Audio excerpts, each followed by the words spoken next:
Black Bear Fan Fest welcomes the Black Bears back to Alfond Arena for their first home game since before the holidays, and they'll face off with one of Hockey East's hottest teams, the Providence College Friars. Welcome to your Black Bear pregame show presented by Hammond Lumber Company, a fourth-generation family-owned company with 34 locations and over 1,200 employees across Maine and New Hampshire. For more information, stop in or visit them online at hammondlumber.com. Now from our Twin City Tire and Service broadcast booth alongside my broadcast partner Mike Toole and our rinkside reporter Jack Webb, I'm Jeff Mannix. It's been a little while, Mike, since we've gotten to see the Black Bears at home. A little good for them, a little bad for them, but a lot of good for Providence lately. Yeah, Providence really seems to be firing on all cylinders right now. Maine got a lesson in tenacity and toughness down at Providence a few weeks ago. Chance here tonight to right that ship, but really it depends on which Maine team shows up tonight. The team that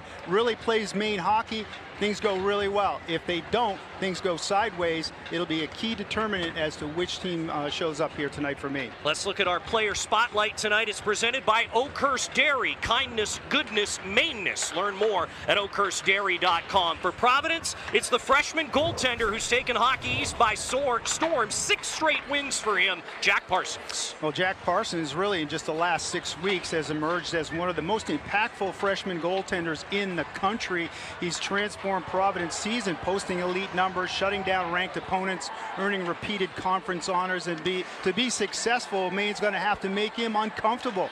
But they're facing a goaltender with positioning discipline and composure. That's been so evident since he's taken over the Friars net. For the Black Bears, it is the Pine Tree State freshman who opened his scoring account last weekend at UMass Lowell, Brock James. Well, Brock James' arrival and insertion into the lineup comes with both emotional significance and emerging on-ice impact. He shows good instinctive offensive awareness. He's crashing the net at the right moment, supporting the puck carriers on rushes, creating second chance opportunities. Maine's looking for him to develop into a reliable middle six forward with special teams potential down the line. Our keys to the game are sponsored by Quirk Hyundai in Bangor. There's never been a better time to test drive that Hyundai you've always wanted. Visit Quirk Hyundai of Bangor.com today. First of all, you got to get on them early. Maine's record is clear. When they score first, they're 10-1-2. When the opponent scores first, not so good at 4-8. Secondly, play responsibly. We talk about that from time to time. That means awareness in the defensive zone, maintain tight coverage, and support the puck all over the ice.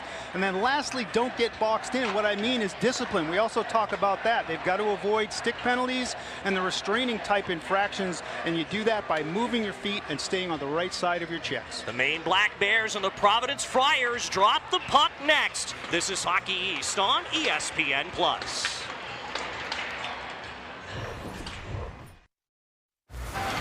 It's Hockey East on ESPN+.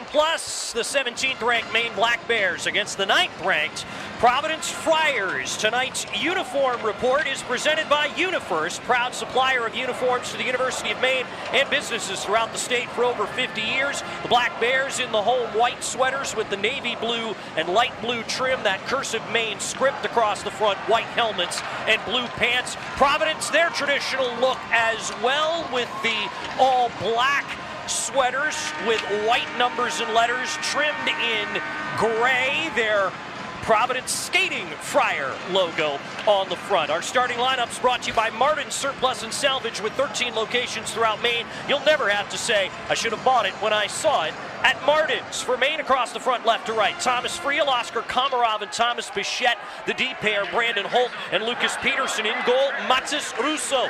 9 games played, a 4-3 record, 2.80 goals against average, an .893 save percentage, and 1 shutout. For Providence, across the front, left to right, it's Bo Jelsma, Alexei Kivioya, and Clint Levins. The D pair is Andrew Centrella and Donovan McCoy. The freshman, Jack Parsons, is in net. 9 games played, a 7-1 record. Hockey East leading 2.11 goals against average, a .922 save percentage, and 2 shutouts. Our opening faceoff was brought to you by Maine Trailer, the official trailer and storage container company of the Black Bears. Offensive zone faceoff for Maine. 8 seconds into the contest. Komarov takes it. Opposed by Kivioya. A lot of different line combinations from what we've seen the last few weeks, Jeff. A couple of guys out, Fowler, Nadeau, that that precipitates having to change things up a little bit. So we've got some combinations we have not seen so far this season. Yeah, Maine, in fact, only had 12 available forwards to put into the lineup today, so everybody who could play is playing, at least amongst the forward grouping for Maine. Thomas Friel whips the puck behind for Oscar Komarov, out to Peterson. Lucas Peterson, wrist shot, tipped by Pichette. It misses the frame. Good purposeful shot from the point. Good puck movement, early going, puck possession, down low, work it back to the point, partner to partner. Lucas Peterson with a shot, and then a potential redirect on the way through. Maine generating good traffic in front of Parsons. Our referees tonight are Evan Reddick and Stephen Rouillard. Trevor Disbennett and Jeff McCorkle are working the lines tonight. First home game for the Black Bears since a win over Lindenwood on December 14th. Crazy schedule this year, that is for sure. 6 games away between now and then. Front loaded in terms of home versus away, and very weird to not see them for 6 weeks. Of course, part of Maine's trip went through Providence earlier this month. That was their 2 losses in that stretch so far. Let's try to forget about that one, shall we? 9-1, Providence outscored Maine over that 2-game series at Schneider Arena 3 weeks ago. Giroux turns and fires the puck wide. Langlois to Jurasevich, wrister through, just missed the net. And it's picked back up by the Black Bears' Miguel Marcus playing behind the net. Providence takes it back as Quinn Manti clears it away. Knocked down was Tanner Adams, and now the puck clears the glass, and Hudson Malinowski and Miguel Marcus get acquainted there. Well, I think the action in the early going in the offensive zone is really what Maine wants to continue to do. They're using every inch of the offensive zone. They're getting it down low. They're bringing it back up high. They're going right wing to left wing. This is what is going to be important, to get them running around, get them chasing, get them out of their structure, and then that's when lanes to the net open up. Brandon Chabrier, the Hockey East Defender of the Month in December, plays the puck up ice as it's into the Providence zone. Chabrier able to keep it in at the right point. Fires through traffic, didn't get it through. Russell tried to win the puck, couldn't do it. Cleared away by Julius Sumpf. And now back on it is Chabrier. Poirier tips it into the zone. Justin Poirier has it back, now lost it. And back come the Friars with numbers. He had Gamache draped all over him, couldn't get his hands free, was in good shooting position momentarily. Loic Usereau plays the puck up ahead to Max Scott. Scott has it poked off his stick, sent back forward by Thomas Machu. Friars will change, Black Bears will change out the forward units as well. Nearly 2.5 minutes played. Peterson to Holtz with some speed left wing side. Peterson make that Holt again. Holt, backhander off a skate into the left corner. As that's McCoy trying to win the puck from Pichette. Friel skates it down, out high for Holt. Wrister just missed, might have hit Parsons through on the way through. Now it's Pichette, back to Peterson. Lucas Peterson fumbles it out to center. Maine will regroup. So far, Maine doing a much better job of puck possession than Providence. Of course, Providence hasn't really spent much time in the offensive zone, but Maine is dominating in time of possession in that offensive zone. Pichette looking for Komarov. Jelsma cut it off. Komarov got it back to Arnott. Wrist shot, gloved by Parsons. Somehow saw it through traffic and stops it. Now, you're very right, Jeff. There was traffic in front of him, including 2 white sweaters down there. That's Thomas Friel and Thomas Pichette. And yeah, that's exactly the formula. That's Grayson Arnott from the right point. Get it through, get it on net, get it low enough so someone can do something with it, either on the way through or maybe you're creating a rebound. Nice sequence there for Maine, and it's not the first time that they've done something like that in this period, early going. Brock James takes this face-off for Maine, but loses to Kivioya.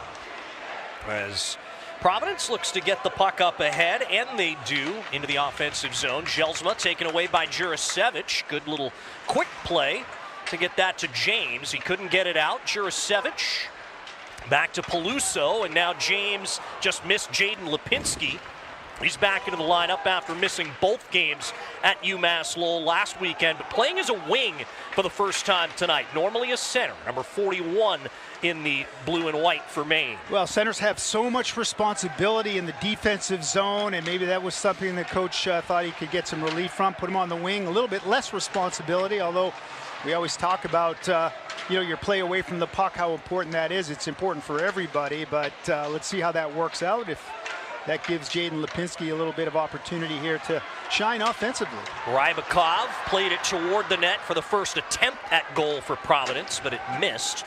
Sent back in now as Elger couldn't control the shoot in. Yuzero cut off there, played toward the front, but picked up by Loic Yuzero. Yuzero, he got his first collegiate goal last time out a week ago tonight at UMass Lowell, but this play is now offside. Maine had numbers there for a second, although Providence had people back, so they're in pretty good shape defensively. Everybody is anxious to get over the line. Yuzero makes a little bit of a move at the offensive blue line. That throws the play offside.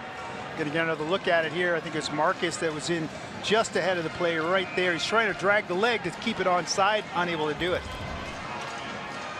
So the draw in front of the Providence bench. Pushed into the zone by Max Scott. Poirier. Scott got it back to defenseman Yuzero. It's offside again there against Maine as it just hopped back over the line. I'm sure Maine would like to forget about what happened down in Providence, although you really can't. You got to learn from it. And the lesson is you have to be ready to go against a team like this. They're very, very deep. As Coach Barr told us in our meeting with him, they're deep, they're big, they've got talent, but they're freshmen out there too. Poirier off the post, no, that's it! Justin Poirier, his first goal since December 14th, has Maine in front. Well, this is a fantastic sequence off the face-off at the zone line. Maine gets the puck, chips it ahead to Poirier, fights off the checker, and nobody's able to close on him before he gets that quick release away. And this is what makes him so dangerous. It's that release. And watch this missile go right up over the glove of Parsons. He doesn't even move. Incredible. He was not obstructed. There was nobody in front of him. He had a clear view of it. That's just, you're playing to your strength right there if you're Justin Poirier. It's that release. It's that snapshot that just has eyes, and that thing was in the top corner before you could even blink. Apparently all Justin Poirier needed was to get back to playing games at Alfond Arena. His last goals were here, scored twice against Lindenwood. Was named the Hockey East Player of the Month in December with 6 goals that month. Also National Co-Forward of the Month from the Hockey Commissioners Association was Justin Poirier. That's his 18th goal of the season. Carolina Hurricanes draft pick. Sent up ahead there by the Friars, and Manti turned it over. Peterson off of the goaltender Parsons, who has to shake the helmet off as it was dislodged as it hit it. Yeah, a little bit of rough play after the whistle there as Martin Massa gets a piece of Marcus. Good shot there by Peterson. Might have wrung it off the mask, and that's what loosened one of the straps there. And Parsons has to pick up his helmet, as you see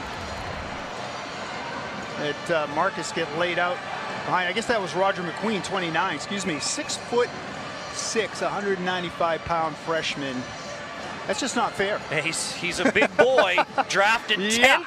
Overall, the 2025 NHL draft by the Anaheim Ducks. Yeah, and he's got a fantastic pair of hands, a real distributor of the puck, and he's a force. He can play physical when he wants to. He's certainly got the frame for it. Great play by Langlois to chip that on net from the side of the goal. Had to be blockered away by Parsons.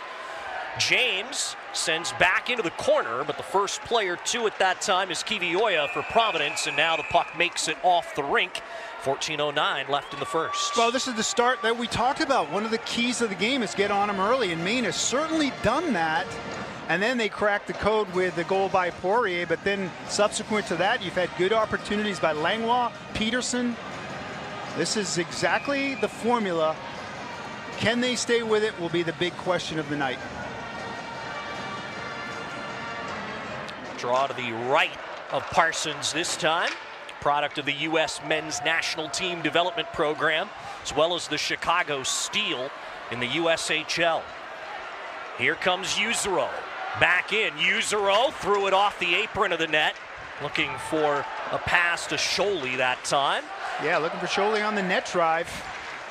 John Mustard sends that into the zone for the Friars. Looks to give to the captain, Graham Gamache. And now it's Julius Sumpf in the right corner. Sumpf back to the point, but it's intercepted by Marcus. Could not get it around Donovan McCoy, though. Puck sent back ahead. Mustard didn't get a touch on it. Icing called against Providence. Well, you pressure people all over the ice. You force them to take mistakes, or make mistakes, excuse me. And that time, you know, not able to get it over the line. You force them before they gain the red line. That creates an offensive zone face-off. Another key that Coach Barr was talking about is how Maine has got to be better on face-offs. 3 goals last Saturday night scored against Maine right off the face-off. So that's been a point of emphasis all week, I'm sure. And Providence is a tough team in the face-off circle. They're ranked 9th best for face-off win percentage in college hockey in all of Division I. Maine's pretty good too, though. They're 19th in the country face-off percentage. Here's Komarov with the puck now. Komarov on the backhand. A little out of the reach of Langlois. Plays to Friel. Thomas Friel poked off his stick nicely that time by Centrella. Friel tries to win the puck back from Mustard, who's able to flip it out. Jeremy Langlois, good to see him back in the lineup. First time he's played at Alfond since November. Scary injury for him at Boston College. The end of November, got back in the lineup at Denver at the start of the month. Here comes Providence again. The pass missed Hudson Malinowski there from Adams on the net drive. Russell has it back for Maine. Scott touches it out to center to Poirier, who's going to circle it back to have a little more with him. Sent back to the blue line. It was a little out of Russell's reach. And now Adams sends back ahead. Maybe a little too far for Will Elger. He'll track it down and battle with Chabrier. Couple players spill in the corner. Back out high. And turning in, firing the shot, Elger blocked down before it got to Rousseau. Brandon Chabrier leaves it for his D partner, Loic Yuzero. Maine will start the deliberate breakout. Now Peterson will take it. Lucas Peterson still behind the net. McQueen, the first forechecker. Puck makes it to Marcus at the blue line. Sent in. Play is onside, but the puck grabbed by Cale McCallum as one of the referees spills hard in the corner there as he got tangled up. Shot by Gerrois, doesn't get through. Puck Purposeful, taken back though, by low Fauchon. And hard on the net, excuse me, Jeff. And that's the kind of shot that can result in somebody getting a stick on it, getting a piece of it on the way through. That can easily end up in the back of the net. Sawyer to Fauchon. Jonathan Fauchon, leading scorer in the QMJHL last season. Save Rousseau, rebound, score. Unable to control that rebound was Rousseau. Providence makes him pay, and we're tied at 1. Yeah, this is Alex Rybakov. It squirts right out to him. He's a defenseman driving to the net, short side, and watch as they put the puck on net. That's, yeah, there's the rebound right there, right between the pads of Rousseau as he came out to try to block that shot. Unfortunately, the rebound came right out to him, and this was off the shot by Machu from the point, and unfortunately Maine's not able to find the puck or manage it, and it squirted right out to Rybakov. That tied this hockey game. Third goal of the season for the freshman. Rybakov out of Chelyabinsk, Russia. Played for the USHL Sioux Falls Stampede before joining Providence. Puck's off the rink. We've got our first break of the action. 10:58 to go in the first. We're tied at 1.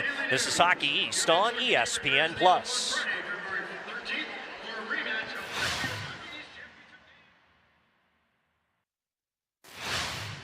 Tonight's game sponsor here at Alfond Arena is Bouchard Cleaning and Restoration, a local family-owned company that has been serving Maine communities for over 40 years. Today's local business of the game, presented by the City of Old Town, is Governor's Bakery. Visit one of Governor's 6 locations across Maine for wholesome food and yummy desserts at prices your family can afford. 2 shots on goal in the period. The second one was, well, the first one was a point shot from Machu, and then the rebound came out to Rybakov. So right off the bat, first pucks that Rousseau sees, he's unable to handle the rebound. We talk about the importance of rebound control. That came through traffic, low and hard, purposeful, and that results in a rebound that Rybakov was there to just deposit into the short side. Actually went between the legs of Rousseau as he came out and kind of spread the pads a little bit in his effort to get over there. Given away there, Levens looking to get the puck back to Kivioya, but the puck hopped a little bit. Lipinski takes it back, gives to James in stride. James shoots it wide, gets taken down by Massa after letting the puck go. Kivioya looks to clear the puck out to center and does. Langlois to Peluso to tip into the zone. Lipinski on the pursuit. First to it is Quinn Manti. He'll play it up ahead, and it's Chabrier to recover for Maine. Brandon Chabrier over the red, played that off a linesman. Maine will have to try again. Chabrier retreating to his own circles. Komarov touches it ahead, and it's intercepted. I'm going to say that stung the linesman. He's still rubbing his leg. It's not as much padding there as you might think. Back on it is Mustard. Goes out high, but that left the zone. And now it is whistled down by linesman Jeff McCorkle, who was not the one who got the puck. That was Diz Bennett who was hit with that. We've got another break in the action. 9:53 left first period. Maine 1, Providence 1. It's Hockey East on ESPN+.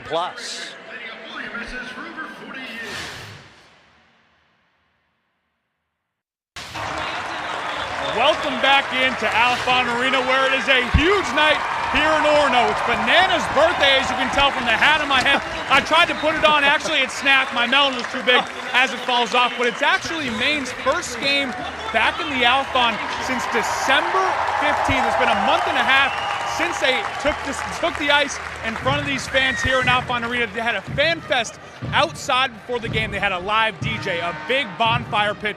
They had about 6 food trucks out there entertaining the fans. Head coach Ben Barr went and spoke a word. When we talked to Coach Barr before the game, he said it's good to be back in front of the home crowd, and he's hoping this Black Bear team, his team, can show their appreciation for this great fan base here tonight in the Alfond.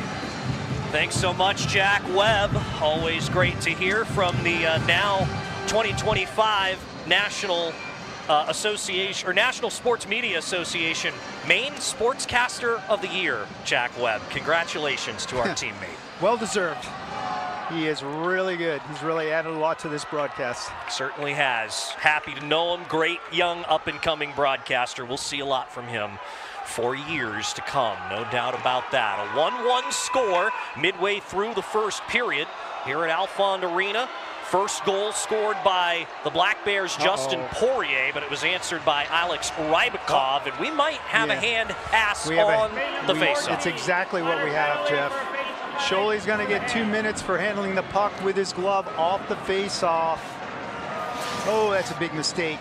Watch here, there's a replay. Wow, that's kind of inadvertent. Man. Yeah, he got his hand down there, but his hand was on the stick. Man, that's tough. That's a tough call. Got to live with it. Now you got to kill a penalty against a very good Providence power play unit. Friars are 22 of 94 on the season. That's 23.4%.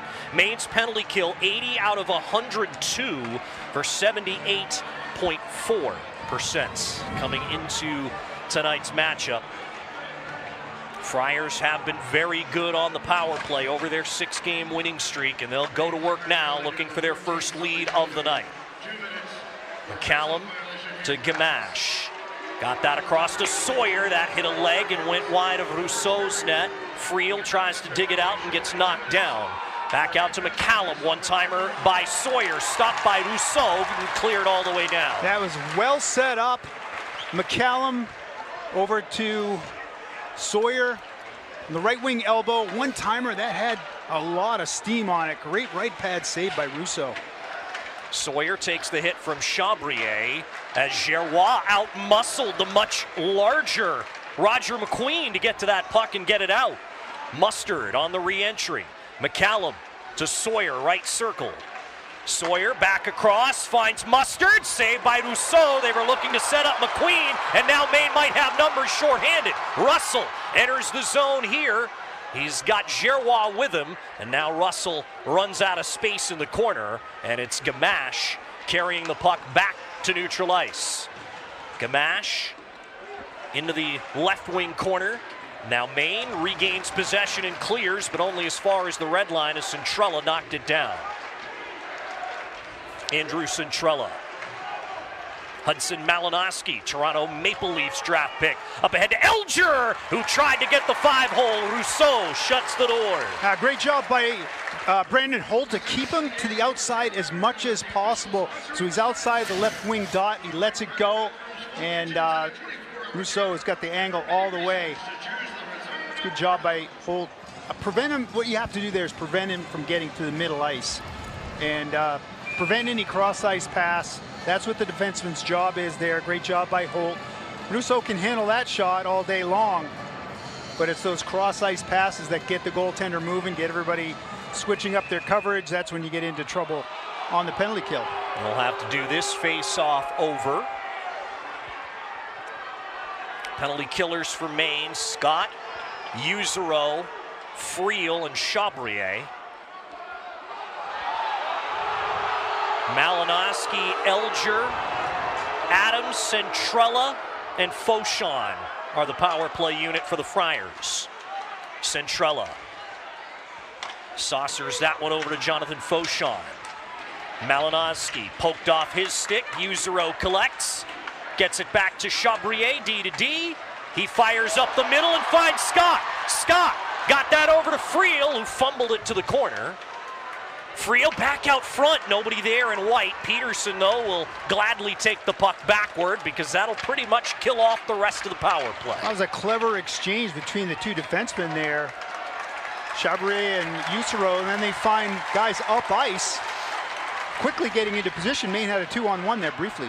Pichette looking to dig the puck free. Scott got it, but off the heel of his stick and wide. Now Peterson at the right point. Behind for Scott, couldn't quite collect.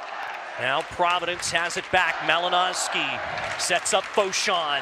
Fauchon poked off his stick. Good job by Peterson. Poirier gets the puck back for the Black Bears and finds the captain, Brandon Holt. That's really good defense by Peterson, but Fauchon did not have people with him. It's pretty obvious that he's got to try to make a play, but Peterson just denies him along the wall. Peterson fires that on net, knocked down with the blocker by Jack Parsons. Pichette knocked down. Fans down there want a penalty. Jurasevich unable to keep it in, swatted by him by Levens. Clint Levens centering feed. The shot is blocked by Langlois on the attempt by Jelsma. Jelsma again off a stick. Falls on the end boards. And it's Langlois to take over. Jeremy Langlois.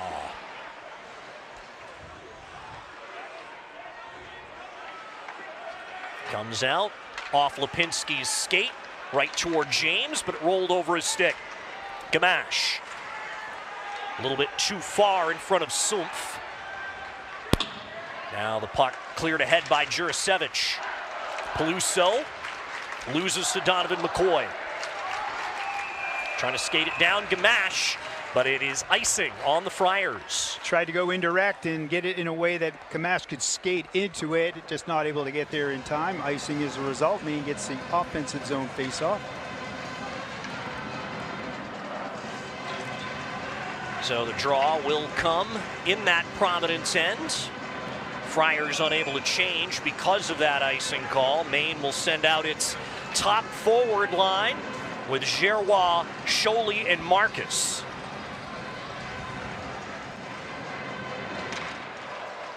And it's Scholey on that draw for Maine. Friars will gain possession, skated out by Gamache. Flipped wide of Maine's goal. Usereau loses that time to Sumpf. But back on the puck this time. And now Maine fumbled it. That was Scholey, but he knocked Mustard off it. Chabrier to skate it down. Marcus touches ahead there for Sholey, flips it in on the backhand. Quickly grabbed by Cale McCallum as Providence looks to start the breakout. Quinn Manti to McQueen. Sawyer looks to get around Poirier, couldn't do it.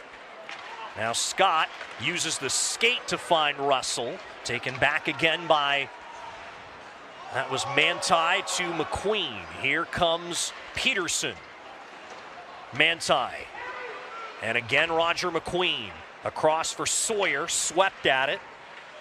Sawyer, Peterson puts the body on him. Under 5 minutes left, first period. Sawyer. Now it's Russell. McQueen sealed up the board. Sawyer, bottom of that left circle. Fauchon, right side. Holt on him. Fauchon to Machu. Now Rybakov, that stop. Rebound cleared away by Scott. Tomas Machu, New York Islanders draft property. That one sent toward the net. Scott with another block. Max Scott over the red. Plays in. Scott will chase. Machu is there first. Adams, one touches that. And out with it is Elger. Langlois has the puck again as Jurasevich helped take it away. Poirier absorbs the hit from McCoy. Now Poirier gives it away to McCoy. Andrew Centrella whips around. Friel on it first. Langlois. The diagonal finds Pichette.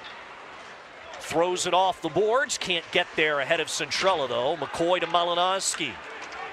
Malinowski. The shot by Adams is off a stick and out of play. We've got 3:38 left in the first. It's 1-1. This is Hockey East on ESPN+.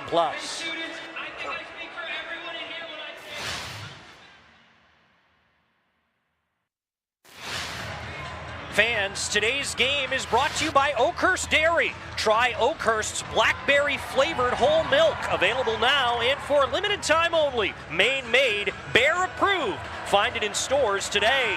And at Bangor Savings Bank, you matter more. We're here to support your goals, your journey, and what matters most to you. Visit Bangor.com or stop by to experience banking with heart. Bangor Savings Bank, member FDIC, equal housing lender. Seems like the last 5 minutes since the Rybakov goal, Providence has found their skating game and have awoken. And Maine is having a little bit of trouble exiting their own zone and generating offensive chances, but that's part of the back and forth of any college hockey game. Maine needs to get back to the things that they were doing in the first, 8 minutes of the period. Draw to the right of Mathis Rousseau. In the main goal, Elger fires it off the draw. It missed the net high. That's cranked off the glass by Pichette, who gets the return pass from Komarov. Pichette streaking into the zone. Pichette poked off his stick finally by Adams. Taken back by the Black Bears. Good play out high. Yuzero blocked by Malinowski. Loic Yuzero shielding the puck. Comes back. Backhander. He scores! Loic Yuzero scores for the second straight game, and Maine is up 2-1. Well, this is just a terrific effort by Yuzero. He got the initial shot, got the rebound, took it out high. Now he's coming right down Main Street, fights off the check, throws a backhander 5-hole. That did not have a lot on it, but it had eyes. There's Parsons out at the top of his crease. He knows the shot's coming. Maybe a defender got a piece of it. That might be the stick of Sawyer. We'll have to see.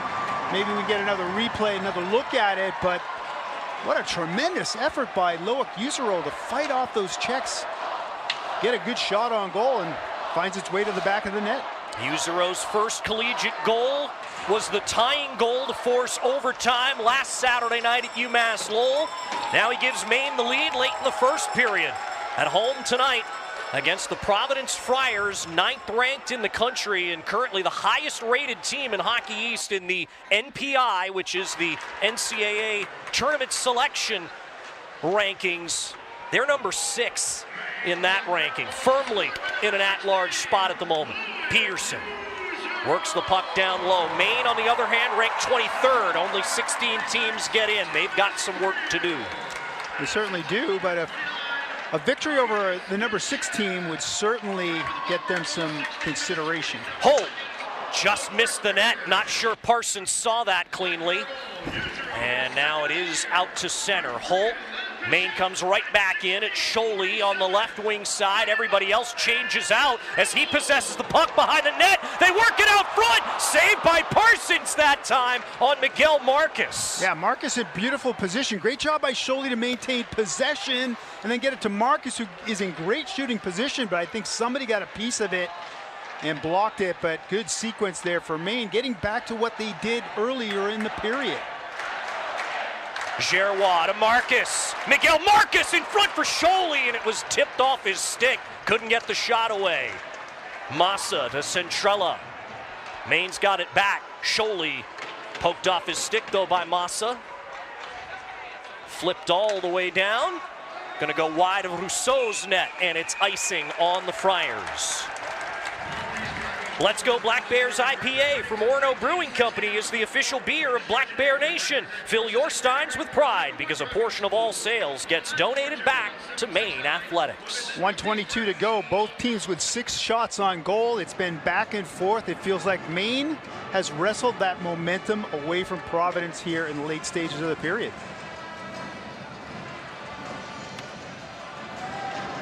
Black Bears win the draw. The shot by Poirier didn't get through. Usero has it taken away by Mustard. John Mustard hooked a little bit, and Maine will get called for that.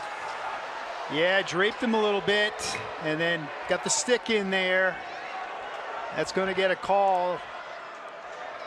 It's going to be Max Scott. Not exactly what you want to do in the last minute of a period.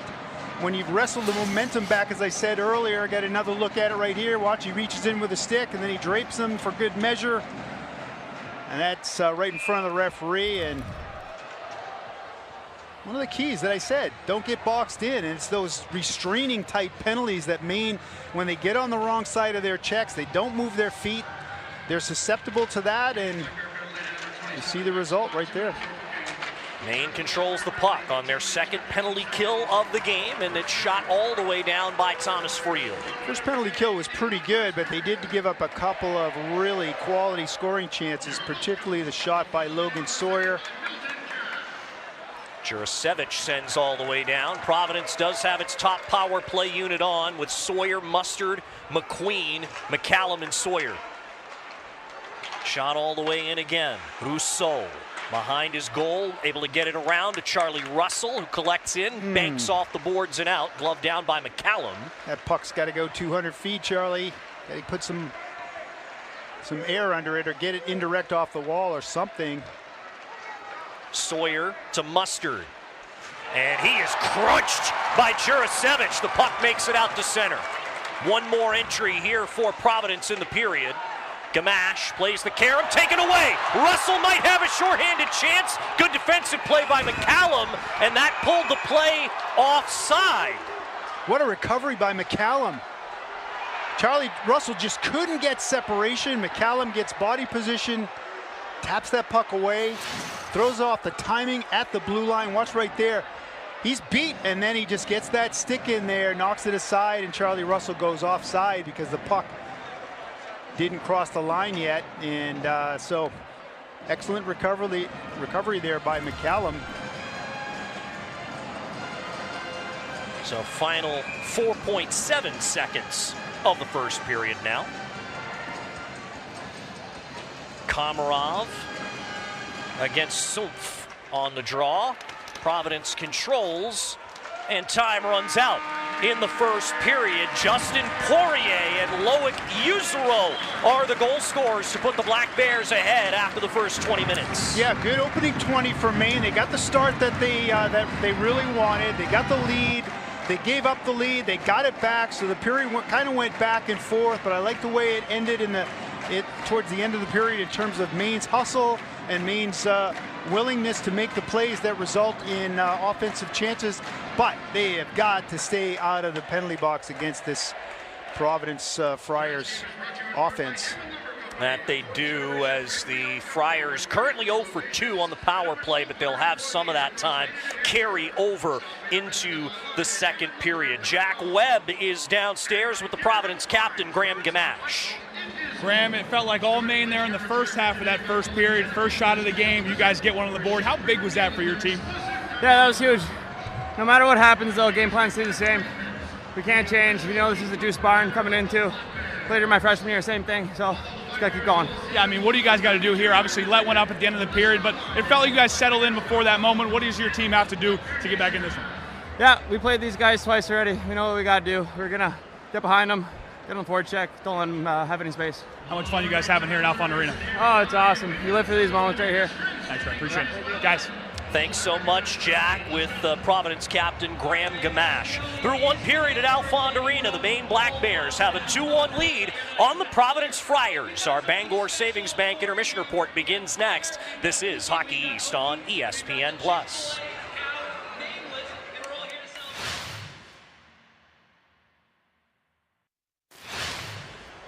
This is the Black Bear intermission report, brought to you by Bangor Savings Bank. At Bangor Savings Bank, you matter more. We're here to support your goals, your journey, and what matters most to you. Visit Bangor.com or stop by to experience banking with heart. Bangor Savings Bank, member FDIC, equal housing lender. So we welcome you back into our Twin City Tire and Service broadcast booth. I am Jeff Mannix. Our game sponsor at Alfond Arena tonight is Bouchard Cleaning and Restoration, and we're joined by Bouchard Cleaning and Restoration's marketing director, Lara Clark. Lara, thanks for being here. Great to see you. Great to see you too. Well, obviously a big night for Bouchard Cleaning and Restoration here at Alfond Arena. What's the experience been like here for everybody so far? Amazing. I mean, you start out with fan night out front with the DJ and the fire, and move on, to our party that we had inside celebrating Banana's birthday tonight.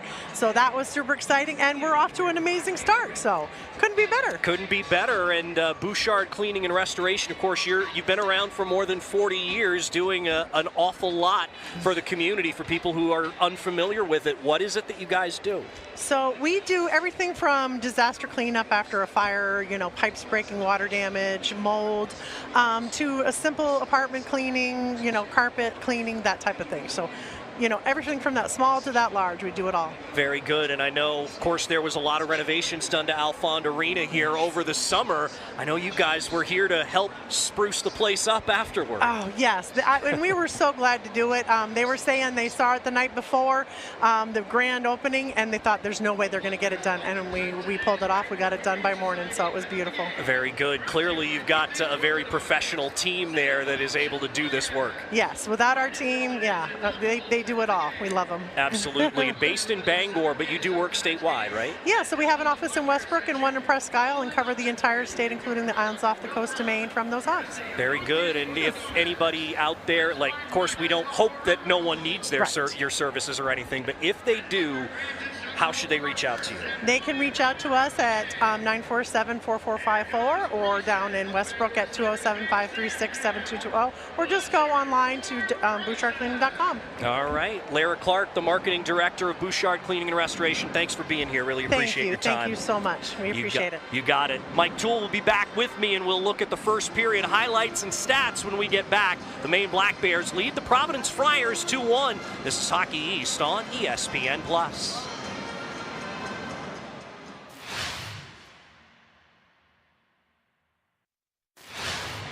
It's a 2-1 lead for the Maine Black Bears through one period at Alfond Arena against the Providence Friars. As we continue on the Bangor Savings Bank intermission report, we welcome my broadcast partner Mike Toole back to the Twin City Tire and Service broadcast booth.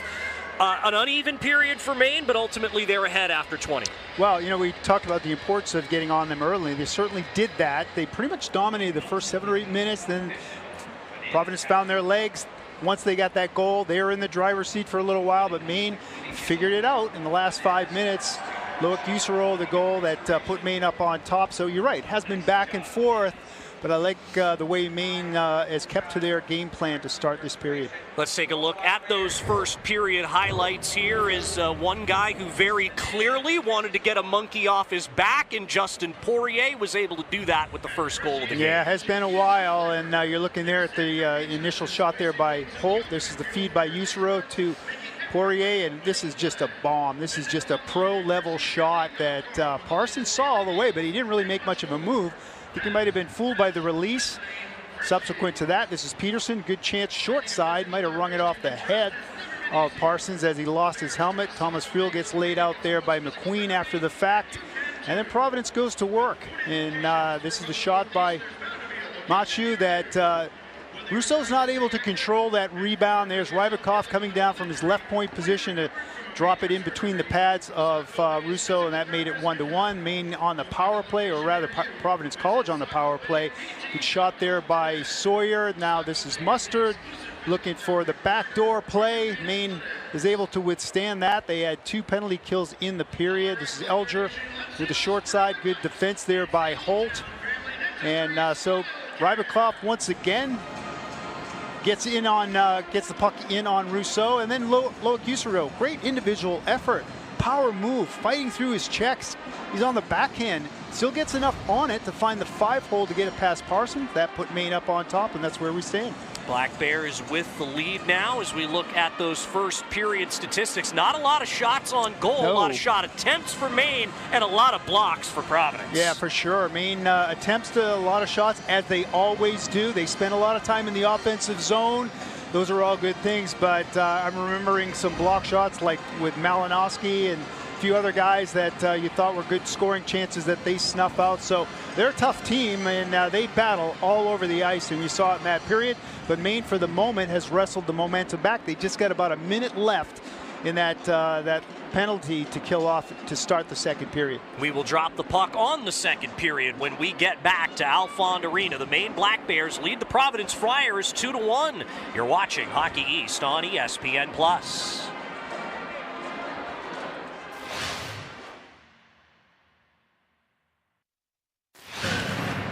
Welcome back in, folks. It's Alfond Arena. It's a jam Saturday night. The team's taking the ice here for the second period, and there's a lot going on in the arena tonight. You can see Slugger from the Sea Dogs, the Maine Mariners mascot walking around. You'll also see the Oakhurst mascot walking around Alfond Arena here tonight, because Oakhurst just dropped a berry. One's the fruit, one is the actual bear of the Maine Black Bears. They just dropped a new milk. I wish I had one to try, but they're running a promo on it right now. I think Jeff and Mike might have more. Yeah, absolutely, we do, as of course it is Oakhurst Dairy. They want you to try blackberry flavored whole milk, available now for a limited time only. Maine made, bear approved. Find it in stores today. Thanks for that, Jack. About set for the second period at Alfond Arena. Only 6 shots aside through the first 20 minutes. Alex Rybakov, the Providence goal. Justin Poirier and Loic Usuro have the goals for Maine. 2-1 lead for the Black Bears. Still 51 more seconds left to kill on the Max Scott penalty.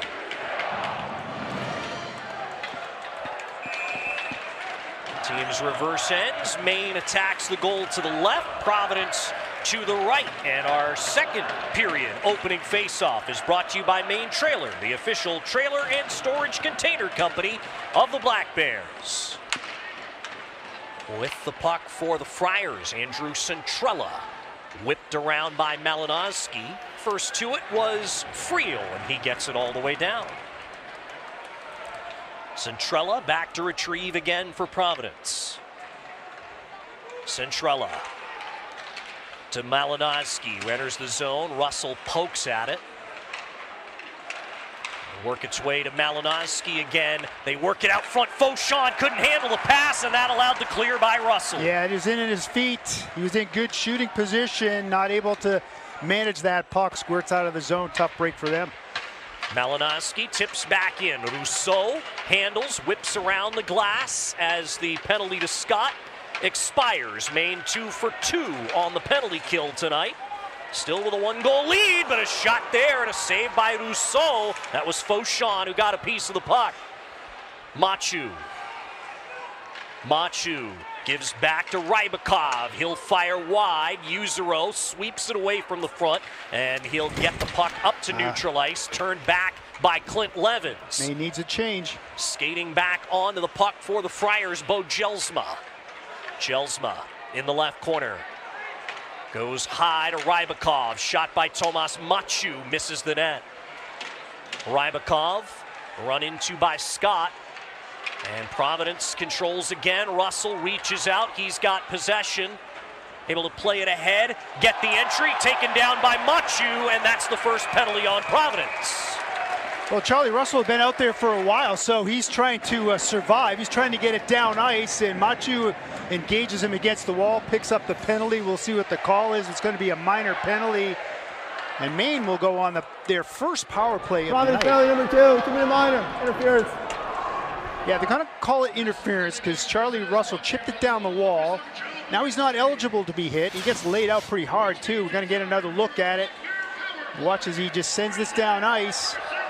Yeah, you can't hold him up like that and certainly take him to the ice in that fashion when he doesn't have the puck. It's actually, Machu is the one that knocked it off his stick. So he's not eligible to be hit. He gets taken down. Maine goes on their first power play of the night.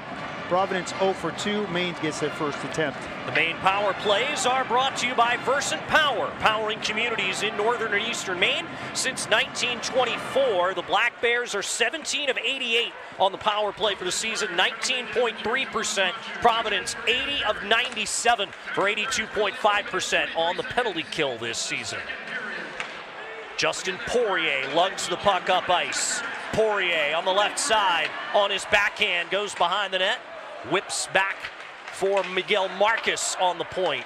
Friel behind the goal line looking for Scholey. Wasn't quite expecting it. Poirier gets the puck, turns and fires just wide to the short side. Here's Yuzero back on the puck again.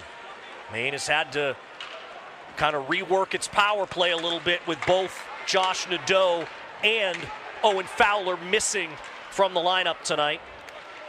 Scholey almost taken off him there that time by Sumpf as Rousseau got in to help. Miguel Marcus poked off his stick as two Providence players converge. Gamache gets it out to center. Friel knocks him off the puck and Scott takes over. Max Scott to Holt. Holt drops back for Russell. Charlie Russell. The entry to Giroir. Back around for Holt.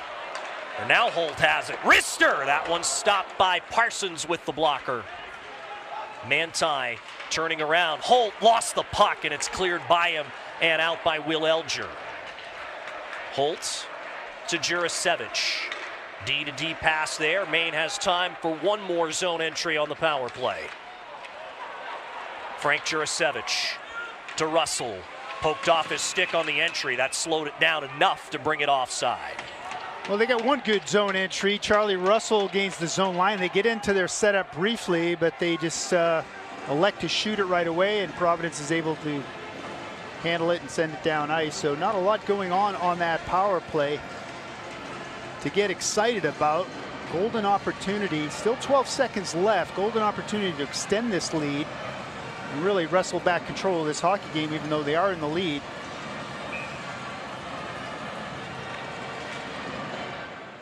We'll have to do the draw again.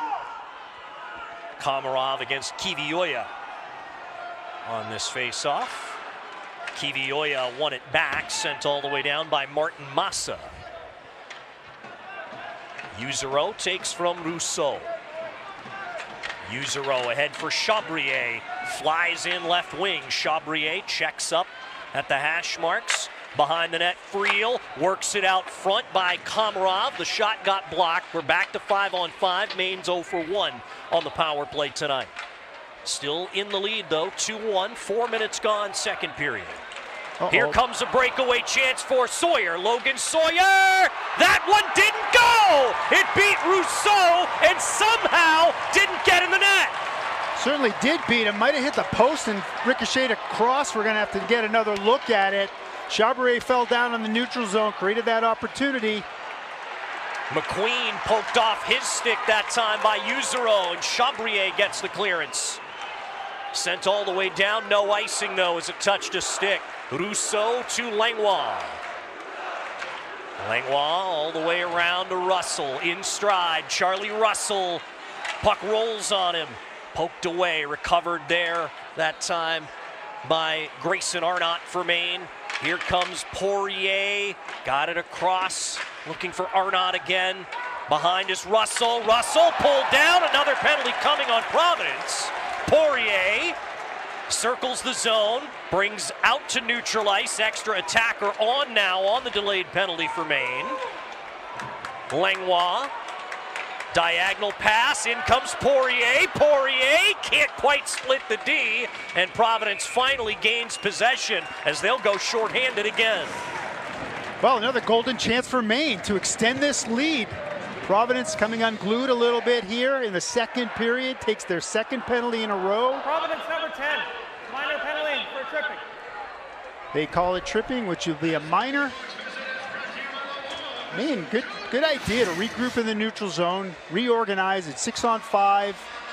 No hurry, but try to be purposeful in what you're trying to do there. You see Charlie Russell gets taken down on the trip. Now Maine goes out to center ice. I guess we're not going to see it, but they try to regroup to try to make something of that opportunity where they had an extra attacker there, unable to do it, but they get the offensive zone faceoff to start this power play. You see Sulisholi out there, Marcus, Thomas Friel, Holt, along with Poirier. This power play is brought to you by Versant Power, powering communities in northern and eastern Maine since 1924. Charlie Russell's already had a tough period. He's drawn both penalties on takedowns. Well, when you move your feet, good things happen. Holt through traffic, saved by Parsons there as he was able to tip the rebound up into his glove and stop the play. Just to get back to that, Charlie Russell, like you said, he drew both of those penalties. You see the play off the face-off there. Holt's going to try to distribute. They're going to try to get the puck to the net front. Scholey there at the net front looking for a rebound or redirect, but Parsons makes a good scoop with the glove and hangs on. But it's all about hard work, moving your feet. It's like I said, you want to stay on the right side of checks by moving your feet. Well, there's a case where moving your feet draws penalties. And Maine's got a golden opportunity here to extend the lead. Brandon Holt has the puck. Holt down the boards to Scholey, back to Holt. Scholey, top of the left circle. Holt, top of the slot. Poirier to Scholey, down low. That one might have hit iron as Friel was setting the screen, and Massa clears all the way down. I don't know, it sounded more like pad, but you might be right. We'll have to see on the replay, but kind of an interesting configuration of the power play. They had 4 guys out near the blue line. Marcus almost gave that away that time to Adams right in front of Rousseau. Kept possession though, and Maine re-enters. Poirier gets it back to Scholey. Now it's Friel. Holt, top of the slot. Holt to Marcus. And that's taken by Gamache and cleared all the way down. Mathis Rousseau to Poirier. And now Holt. Up to Scott at the Maine blue. Russell, Gerrois shoots around. First to it for the Friars is Julius Sumpf, and it did get out. Jurasevich didn't think so. Yeah, the linesman thought so, and that's the opinion that counts. Jurasevich thought he got it. He kept it in the zone. The puck was kind of bouncing on edge, maybe. Here's another look. Was this after? No, this is the. Yeah, I can't tell from that angle. He was in great position had he kept it onside. Unfortunately, that ruling goes against him. And looks like they're going to place the face-off all the way back down in the Maine zone. Yeah, Coach Sparr's not very happy with it. And I'm not sure this is the kind of thing you want to do, you want to challenge. Wow, I have not seen Coach Sparr that excited in 5 years. Yeah, well, he's got a good look at it. He's right along the blue line. He knows what he saw. Poirier's in the penalty box now. Are they calling a penalty on Poirier? What is going on Yes, they here? have. I thought they announced a penalty. Oh, that's what he's upset about. So well, I apologize. I did 4-on-4. not. I was so fixated on the offside call that I missed the call on Poirier. What do they say that is? Do we know yet? I missed it, and I don't see it on the score sheet yet. So we'll get it when we know. 4-on-4 for 20 seconds. Machu couldn't keep the puck in the zone. He's got to retreat with it and give to Manti. Machu back to Manti. It's about to be the third Providence power play of the game. Gamache enters the zone, offside. Well, I'm hoping we're going to get a replay of what happened there. That's unfortunate timing, to say the least. So we have a break in the action. 12:50 to go in the second period. It's still Maine 2, Providence 1. This is Hockey East on ESPN+.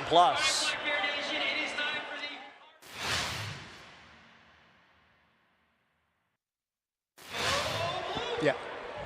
This broadcast is brought to you in part by Renewal by Anderson, the official replacement window and door company of the Black Bears. Dean's Detailing has been Maine's auto detailing leader since 1971. Renew your vehicle's appearance, protect your investment, and enjoy the ride. Book your appointment at deansdetailing.com. And this broadcast is brought to you in part by University Credit Union, where Black Bears bank, and they want to know, how do you see you? Open your UCU account today at ucu.com. Federally insured by NCUA. So the penalty to Maine is too many men on the ice. They must have been in a change at the blue line there, and that is what happened. Now they're announcing it. So. And it is a power play for the third time now for Providence. Sawyer shoots it into the glove of Matis Rousseau. Now, Maine's in good shape there defensively. There's a lane to the net. Rousseau's got a good view of it. Maine's got two defenders covering one Providence forward in front, so they've got outnumbered situation down low. Get another look at it here. This comes out to the point. Sully Sholey's not able to get his stick on it, but you see right there, Rousseau's got this all the way, so good save there. Maine gets to reset their penalty killing unit. 1:18 to go on this power play. Penalty kill unit for Maine includes Jurasevich, Holt, Friel, and Scott. Was that played with a glove? Mustard to McCallum.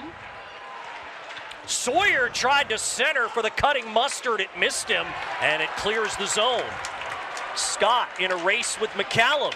Scott's got the puck. Scott, save, rebound, another save. Parsons on Thomas Friel. Friel's got it again. Friel cutting in, poked off his stick by Parsons. Two big saves for the freshman and reigning Hockey East goalie of the week. That's a great play by Scott, and then beautiful job by Thomas Friel. When we talk about supporting the puck, that's what we mean. You got to be aware. Thomas Friel driving to the net front, gets a rebound. Great save by Parsons on a right pad to keep that from going in and keeping this a one-goal hockey game. Friel with another good defensive play to lead to that clear. Friel has, make that Holt has it again and shoots all the way down. This has been a good penalty kill for Maine. Yeah, it sure has. Anytime you can generate offense when you're killing penalties, that's a pretty good penalty kill. That time, a couple of grade A chances just off from hard work. Malinowski around for Sumpf. Fauchon, and he'll get it back to Centrella. He skates in, shoots it wide of the net, and the penalty ends. Poirier is out of the box. Maine kills off the too many men on the ice penalty. Fauchon saucers back for Centrella. Gerrois tried to take it away, couldn't do it, and that one blocked, and a hand pass is called on Maine. And Justin Poirier is wondering why a high sticking penalty wasn't called on Providence as he caught a stick against the face. Yeah, away from the play, but boy, that's unfortunate. Here's another look. Providence That's Malinowski with the initial shot. We try to put it back. There's the hand pass right there, and that'll reset things. Maine will have to defend another defensive zone face-off. And you saw Poirier on Malinowski's follow-through take that stick to the shield over his face.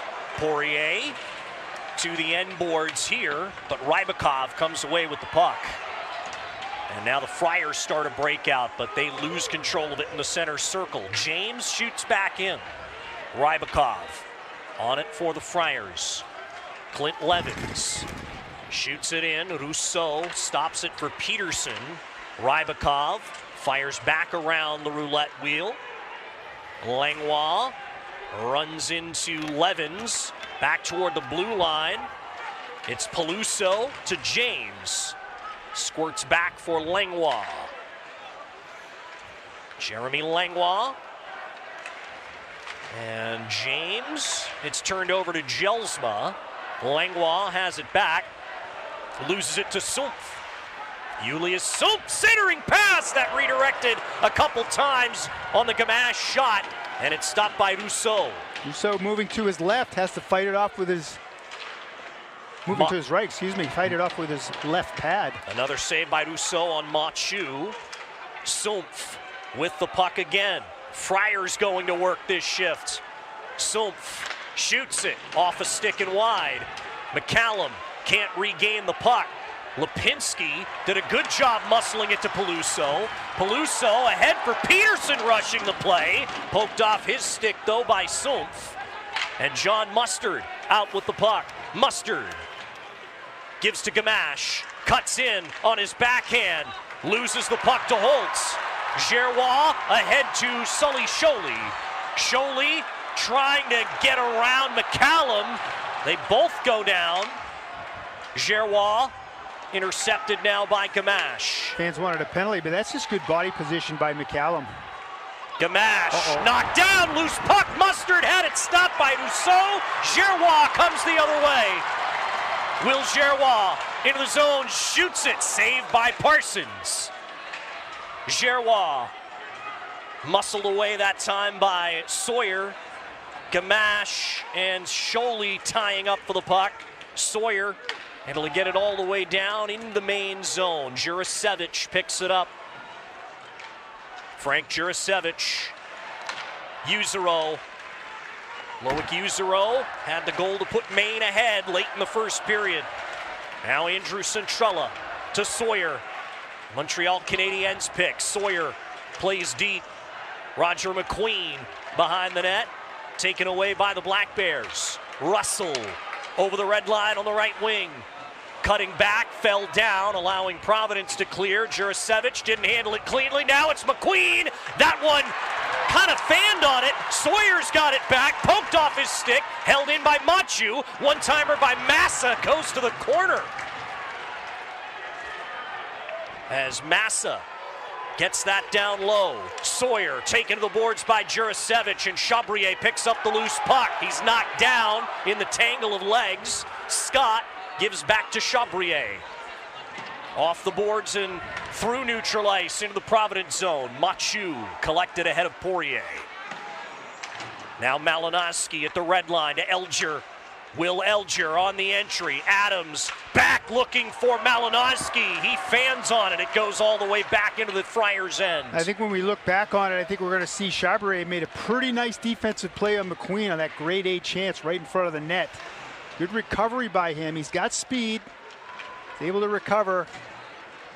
Just got enough bothering action on the stick of McQueen to prevent that from getting in on Rousseau. Rybakov couldn't get it out. It's Komarov now, side of the circle. Oscar Komarov.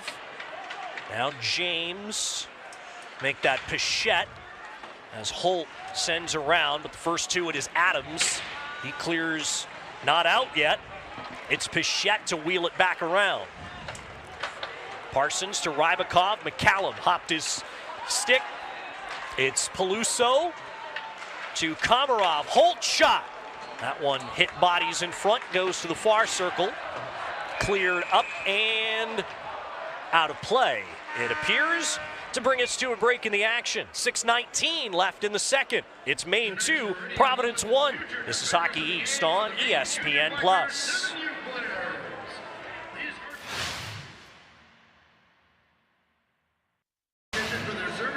Last Friday's win over UMass Lowell was not just a big night for the Maine hockey team. It was a big night for youth, the dreams of youth hockey players here in the state of Maine. For the first time in over a decade, a Mainer scored a goal for the Maine Black Bears. Number 24, freshman forward Brock James opened the scoring down there in UMass Lowell against the Riverhawks. It was the first goal from a Maine native since March 6, 2015, Scarborough's Jake Rutt. Since then, there hasn't been one. Now, he downplayed it and said it was good to get the first one. He's looking to build on it moving forward. Head coach Ben Barr added that he played great and took advantage of the opportunity. Now, James has been in and out of the lineup all year long, relying on that hard work to earn that opportunity, and head coach Ben Barr says that's exactly what he wants out of a guy who's in that lineup like that. Go and take it. That's exactly what James did, and he's looking to do the same thing here tonight. That's why he's in the lineup, guys. Thanks so much, Jack Webb, as, James in his third straight game in the lineup now for the Black Bears. A goal and 2 assists last weekend at UMass Lowell. He comes from the southern part of the state in Falmouth. Fair number of players have been produced in that part of the state, but many of them have decided to go to different Hockey East schools, in part, well, because it's actually a shorter trip to Boston than it is to Orono from a lot of places in southern Maine. Yeah, well, maybe Brock James can start to turn that phenomenon the other way, because at the end of the day, it's about winning, playing for a winning program, the culture, the fan base, and it's just great to see a Maine native crack the Maine lineup and then see him show up on the score sheet. Get another look here at Jack Parsons' glove save. Brandon Holt just catch and release, good play. Yeah, you notice who's in front of the net there. That's 24, Brock James. So it's net front presence. He's 6'2", over 200 pounds. So he's got some beef, and he's hard to move out of there. If you can fight for body position in front, occupy defenders, get a rebound, get a redirect, it's all good. Providence with the puck. Centrella zipped across by Mustard to Sumpf. Julius Sumpf's backhander wide to the short side. Behind the goal line, along the end boards. Holt got it only as far as McCoy, who held it in. Now it's Lucas Peterson on it. Flips that up and out over the head of Centrella. Now it's Scott to collect in and enter the zone. Scott's shot blocked by Gamache. And that'll send Providence the other way. Mustard to Sumpf. That's deflected by a Maine stick.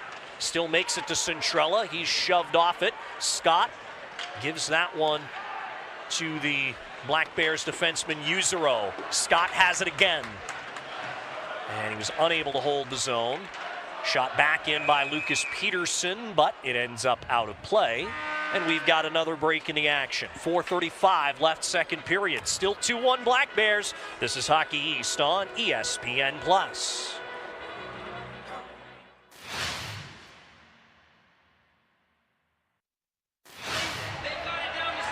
Buy official fan gear at the official fan shop of the Black Bears. Bear Necessities Fan Shop, open 24/7 at goblackbears.com/shop.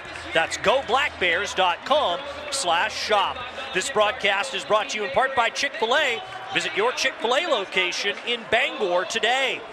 And if you're buying or selling a home, call the official home team of the Black Bears, Berkshire Hathaway, the Emily Ellis team, and CMG Financial. These all-stars have you covered for all your real estate needs, and they make a donation to Maine Athletics for every sale. Tell them Bananas sent you. Face off at center with 4:35 to go, second period. Maine with a 2-1 lead on Providence, all the goal scoring in the first period. Justin Poirier at 4:45. Alex Rybakov at 8:57, followed up by Loic Yuzero with the latest goal at 16:47 of the first.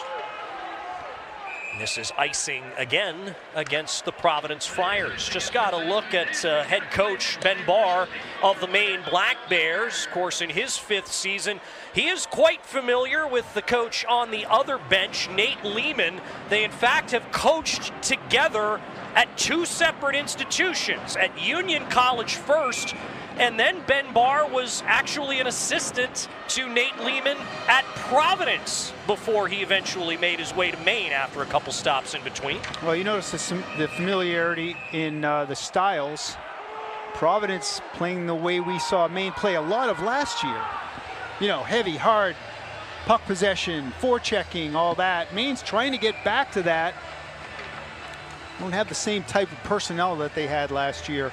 There you see missing Nate. Guys that really good at executing that. Renwick and Harrison Scott, guys like that. I saw Nate Lehman, the Providence head coach, longtime coach, 15th season with the Friars, coached 8 years before that at Union College in the ECAC. That was the first stop for Lehman and Barr together. Barr then followed Lehman to Providence, and interestingly enough, Rick Bennett, Maine's now assistant coach, is the one who took over for Lehman at Union as the head coach. It was, of course, Bennett who won the national championship with Union back in 2013 as its head coach.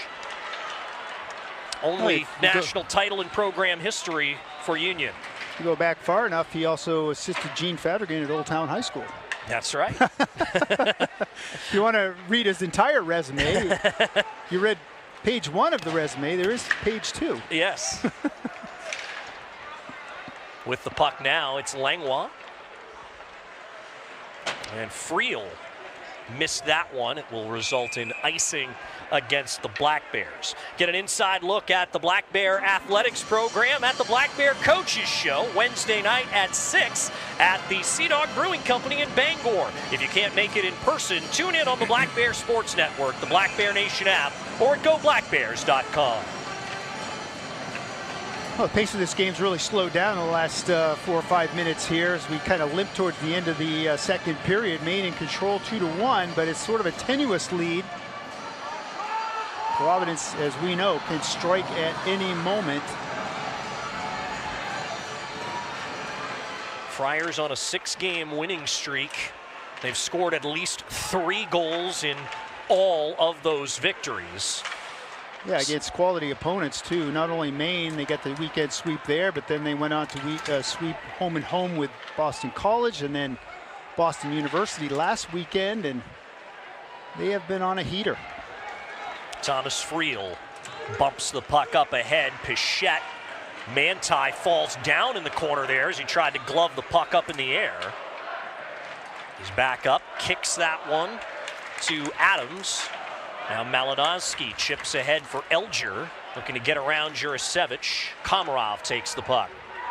Langlois, D to Jurasevich. Banks to Marcus. He'll get it in cross corner to the right. Manti first to it. And Levens ahead to Elger. Gains the red line, shoots it in. As Rousseau gives to Peterson. One of Maine's better puck handling defensemen. Lucas Peterson high off the glass. That misses everybody though. That's icing against Maine. Yeah, I'm not sure what the idea was there, but Peterson airmails this. In a way, nobody can get it, nobody in a white sweater. So they'll have to come right back down and defend another defensive zone face-off. They won't be able to change.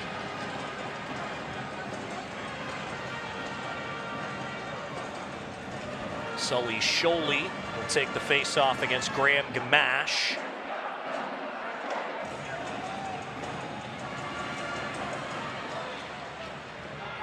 And a stalemate off the draw. Maine controls, can't get it out though.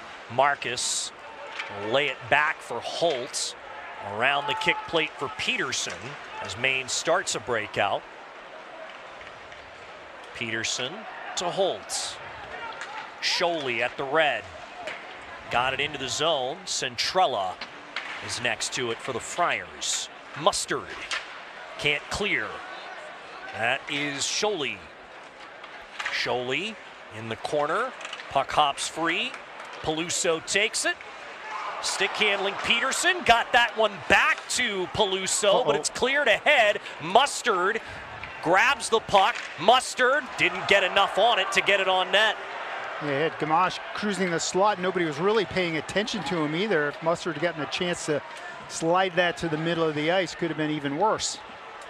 Minute 30 to go in the second period.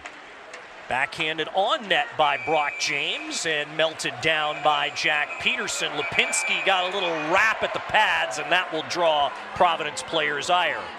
Yeah, this is Mashu going after Lipinski. Lipinski's a pretty big dude himself, holds him off with one hand. They exchange greetings, and referees step in and break this up. There's the play by Brock James in on. You see the players come in hard there. There's Lipinski looking for the rebound, non forthcoming, but Mashu takes exception to. Oh, Lipinski's going to get a penalty there? He Unbelievable. Is for the snow shower to the goaltender. Oh, boy. So that will put Providence on its fourth power play of the night. Well, that's ill-advised. Another obvious statement by me. That those kind of plays that go against you in games like this can be the difference. 1:23 left, so Maine's going to take another penalty at the end of the second period, the way they did at the end of the first period. This will bleed over into the third period if Maine is successful killing this 1:23 off. Jurasevich trying to pin it in the corner. Max Scott looking to gain possession. Loose in skates. Elger gets up. And back to the point it goes. Centrella now backhanded away and all the way down by Maine's Loic Usero. Yeah, good battle along the wall. You got to be tough, and they come away with a puck sent at 200 feet. Still 55 seconds to go here. Centrella to Julius Sumpf. Sumpf jams on the brakes and missed Centrella with the pass. Out it goes. Centrella. Russell in pursuit. Now McQueen enters the zone. McQueen lost the handle. Then Sholey lost the handle. Chabrier recovered it and got it past Gamache. That's a good hard clear by Chabrier. It's hard to do. He's on the backhand. Doesn't want to give it away to anybody. Got to get some air under it. Good hard clear by Chabrier. McQueen to McCallum. Wrist shot. Ooh. Save Rousseau. That hit him on the mask. Played all the way back around. Sawyer left point. Down to 8 seconds to go in the period.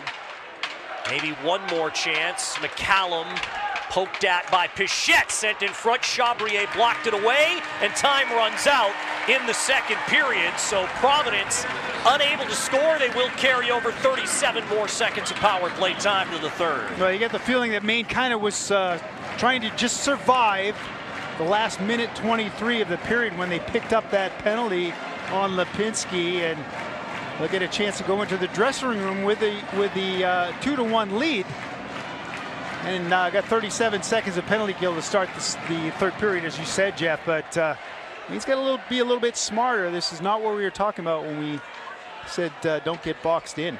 Let's get down to our rink reporter, Jack Webb, who's with Maine's latest goal scorer, Loic Usero. Loic, your goals, why you guys currently have the lead. What'd you see on that one? It seemed like you were surprised once you got in the slot. You had enough room to fire one off. Yeah, well, I don't get that chance every day, so I got there, and I thought he wouldn't read the back end there, so that went pretty good. What was it like to score your first goal in front of the home crowd here? Oh, it's amazing, honestly.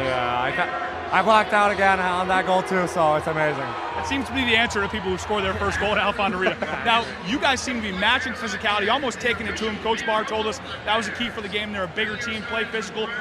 Was that a point of emphasis going in tonight? Yeah, we talked about it a lot. We got bullied the last 2 games against them, so we don't want that happening again, so we brought it to them today. What's the message in the room when you guys look to finish this one out? Stick to the system, keep playing hard, and support each other. Thanks, appreciate it. Guys. Thank you very much, Jack Webb. Your score through 2 periods at Alfond Arena is the Maine Black Bears 2 and the Providence Friars 1. Our second Bangor Savings Bank intermission report begins when we return. This is Hockey East on ESPN+.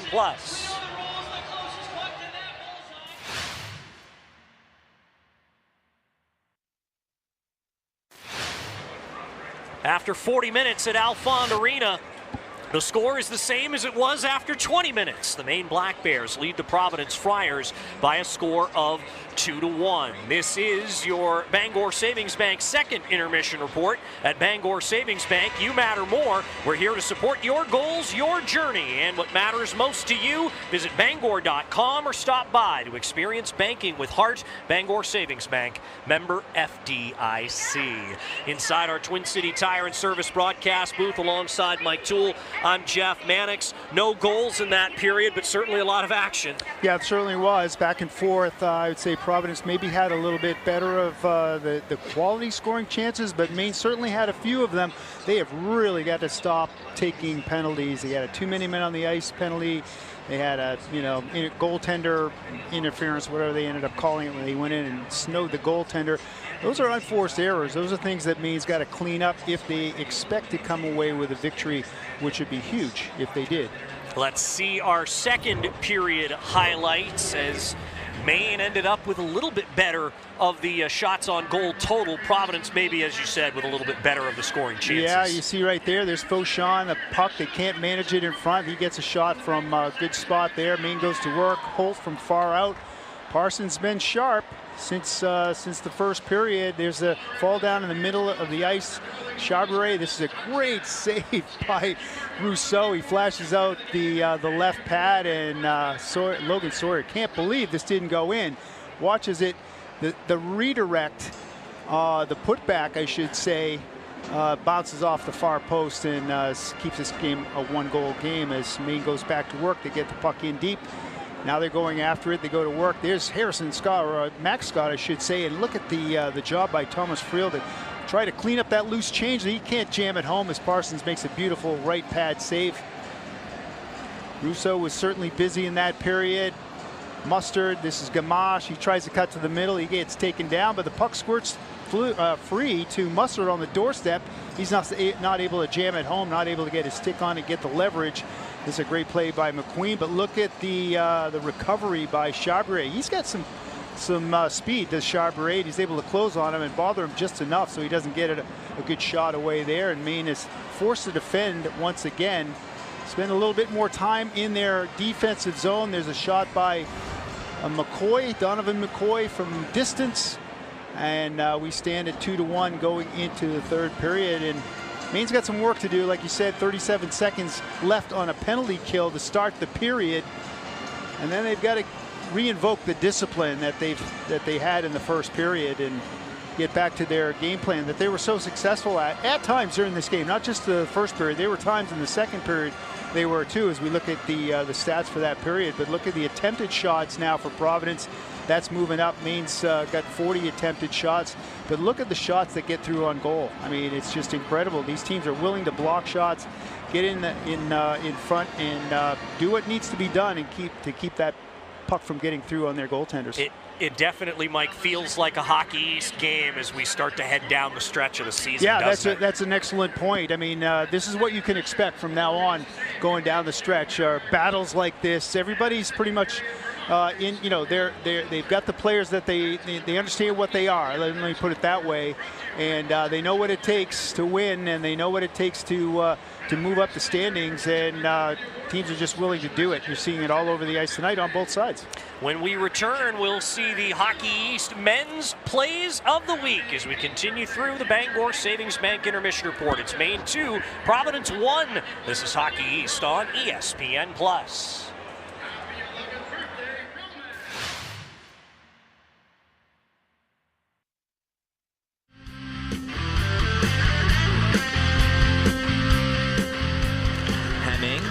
Back to Vogt. He's got Letourneau in front, and it's in.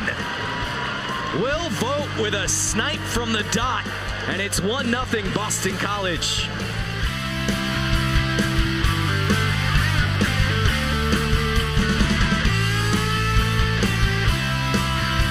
Chris Delaney scores!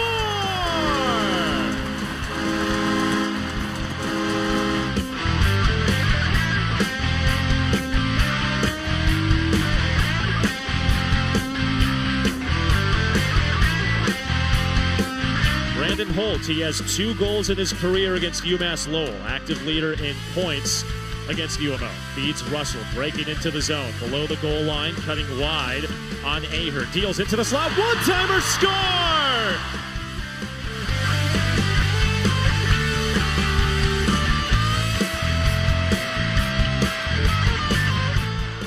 A breakaway for Heaslip, short-handed. He scores!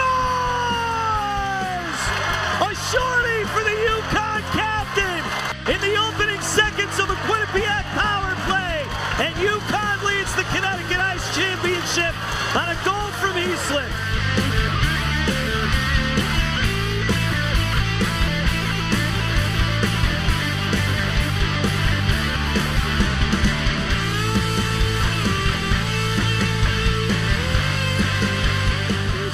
Kivioya right out in front, score! Tic-tac-toe with Levens. Kivioya buries it. Providence has the lead late in the third. And it's another turnover forced by Providence. Hockey East on ESPN Plus, back at Alfond Arena for the third period as the Maine Black Bears hold a 2-1 lead over the Providence Friars. Let's take a spin around Hockey East, presented by Citgo. Citgo top-tier dry clean gasoline gets you where you're going. When you start with Citgo, you're good to go. Just underway, third period at the Whittemore Center in Durham. The UNH Wildcats looking to split a weekend home and home with Merrimack, up 2-1. And Vermont is going for a two-game non-conference sweep of Stonehill as they've got a 1-0 lead late in the second period at home. That's Rousseau and the Maine Black Bears ready to go, looking to hold a 1-goal lead against a Providence team that has won 6 straight games. Coming into tonight, still 37 seconds of power play time remaining for the Friars to open up the third period. And the third period opening face-off is brought to you by Maine Trailer, the official trailer and storage container company of the Black Bears. Third period begins with a face-off win for Providence. Cale McCallum back on the puck. Friars have their top power play unit on. Mustard enters the zone left side, looks to flip it in front. Holt gets to it first behind the net, and it gets enough on it to get it to center. McCallum retreating with the puck. One more rush for Providence on the power play as McCallum almost lost the handle. Holt is to it first, gives to Scott, not enough on it to clear. Mustard loses the puck, and it's poked all the way back out. Lipinski's penalty comes to an end, and Maine is now 4 for 4 on the kill tonight. Good recovery by Max Scott. He stays with it. He doesn't get it out in the initial clear attempt, stays with it, gets the puck down ice afterwards, and that does it for the power play for Maine, so they survive. Cleared out by the Black Bears. Levens waits for his teammates to get out of the zone and shoots it back in as Rousseau handed that off, and Scholey gets it ahead for Gerrois. Marcus will pursue. Rybakov gets there first. Scholey filters to get the puck in the corner. Marcus out front, but out of the reach of Gerrois. Chabrier, right point, D to Yuzero. Loic Yuzero cuts inside again. Backhander, that one blocked. Yuzero releases Kivioya and held in again by Yuzero. He spins and fires, hits Kivioya's stick and did not get to Parsons. A couple of changes of direction on the way through, didn't quite get through to Parsons. Kivioya pass to the blue line, soap shot stopped by Rousseau. Prior to that, I just want to mention that good job supporting the puck as Scholey had it in the corner, got it out front. Marcus was the guy there, open in a good position. You got to be aware, you got to support the puck, you got to stay connected. It's a good play there by Marcus, kind of flying under the radar, but it's so important that when your teammate has worked hard to get the puck and he's under pressure, you've got to be that relief valve for him. You've got to get yourself in a position where you can where he can find you with the puck, and that time Scholey did. He was right at the front of the net. Charlie Russell will take the face-off against Graham Gamache. Providence controls. Mustard lost the handle as he tried to leave the zone. Peterson spins away from Gamache. Gets it to Scott, who lost the handle. McCoy gets it behind the net for his D partner, Centrella. Andrew Centrella pivoting away from Scott. McCoy. Now Holt sealed up the boards on Sumpf. Russell. Holt. Brandon Holt checked by McCoy. Poirier looks to dig it free. Scott can't hold it in. Sumpf to Mustard. John Mustard, right wing. Mustard lost the handle as he tried for the shot. Now Peterson doesn't know where it is for a moment. Malinowski takes over. Puck left behind the net. Scott is there to get it. Brandon Holtz circles back. Malinowski all over him. Ahead to Peluso. Touches it up for Lipinski. Icing washed out. Good job by McCallum with space to get it. James reeled the puck in and shot, but it's blocked. Langlois. Lipinski knocks it down and enters the zone. Jaden Lipinski, Calgary Flames draft pick to Jurasevich. Rister save. Parsons, another save on James. Brock James. Lipinski to Langlois. Settles down, shoots it into the skate. That time of McCallum. And hits Malinowski. Lipinski has it back. Jaden Lipinski. A bouncing puck, not quite handled on the backhand by James. Peluso cranks it off the outside of the goal. It's the kind of shift we saw in the first period where Maine just keeps working to get possession. Breakaway chance. Elger denied by Rousseau. And no sooner do I say it than Elger finds himself in behind the Maine defense, and Rousseau is forced to make another big save to preserve the 1-goal lead. Peluso touches it into the zone. Almost turned over there in front of Bichette, who was all alone. Arnott digs the puck out for Maine, finds Oscar Komarov, enters the zone. Komarov's shot is stopped by Parsons. Back out front, tipped away from Friel, and now Sawyer out with the puck. Sawyer a little ahead of Fauchon. Arnott takes it back, flipped ahead by Friel to Komarov. Oscar Komarov to Bichette, splits the D. Bichette wanted a hook there on McQueen. They got it toward the goal. Now another try. Parsons the stop. Peluso works that out front, and out with us is Jonathan Fauchon. Fauchon had it blocked down. Komarov can't get it out. Kivioya drop pass. Centrella, big save by Rousseau. Huge save. Preserve the lead after Bichette almost extended the lead off the nice feed in the neutral zone. Centered here, Rousseau out of the net. What a kick save by Peterson. Man, what a play by Peterson. Rousseau got trapped out of his goal. Peterson comes flying across, just kicks it with his skate. That net was wide open. Friars continue the attack. Big scrum in the corner for the puck. It comes free to the near corner. Centrella picks it up side of the left circle. Centrella centering feed, no one in a black sweater there. Holt to Marcus. Miguel Marcus. Play is onside, dropped it off. That one knocked out of play by Jack Parsons. Man, what a sequence. I mean, it really takes a full team effort. That time, Lucas Peterson, as Rousseau gets trapped out of the net, you see him right there. He's under pressure by the forward for Providence, didn't get a number there. There's the backhander by Levens. He thinks he's got a goal, but Peterson comes flying across and just gets a piece of this puck to kick it away from the net front. What a recovery. Maine has got to tighten themselves up defensively if they expect to come away with a win against a team like Providence. They are bringing it right now. Maine's got it. It's Poirier. His shot lifted a little high. Scott, left circle. Poirier takes over, but it's poked off his stick and out by McCallum. Make that Sumpf on the clearance. Jurasevich ahead for Russell. It rolls away from him. John Mustard takes the puck back. Mustard, a Chicago Blackhawks draft pick, as is Sumpf for Providence. And bumped off, it's McCallum. Langlois finds Poirier. Yeah, solid hit there by Charlie Russell. Well timed, just lays the shoulder into McCallum at center ice. Peluso for Poirier. That one broke off of Parsons. Good save. Yuzero back on the puck. Chabrier gets it through. Save Parsons, and he covers before Lipinski gets a look. Maine has bodies in front of the net. Good job by Chabrier to get it there, deliver that puck. Parsons makes the right pad save and hang on.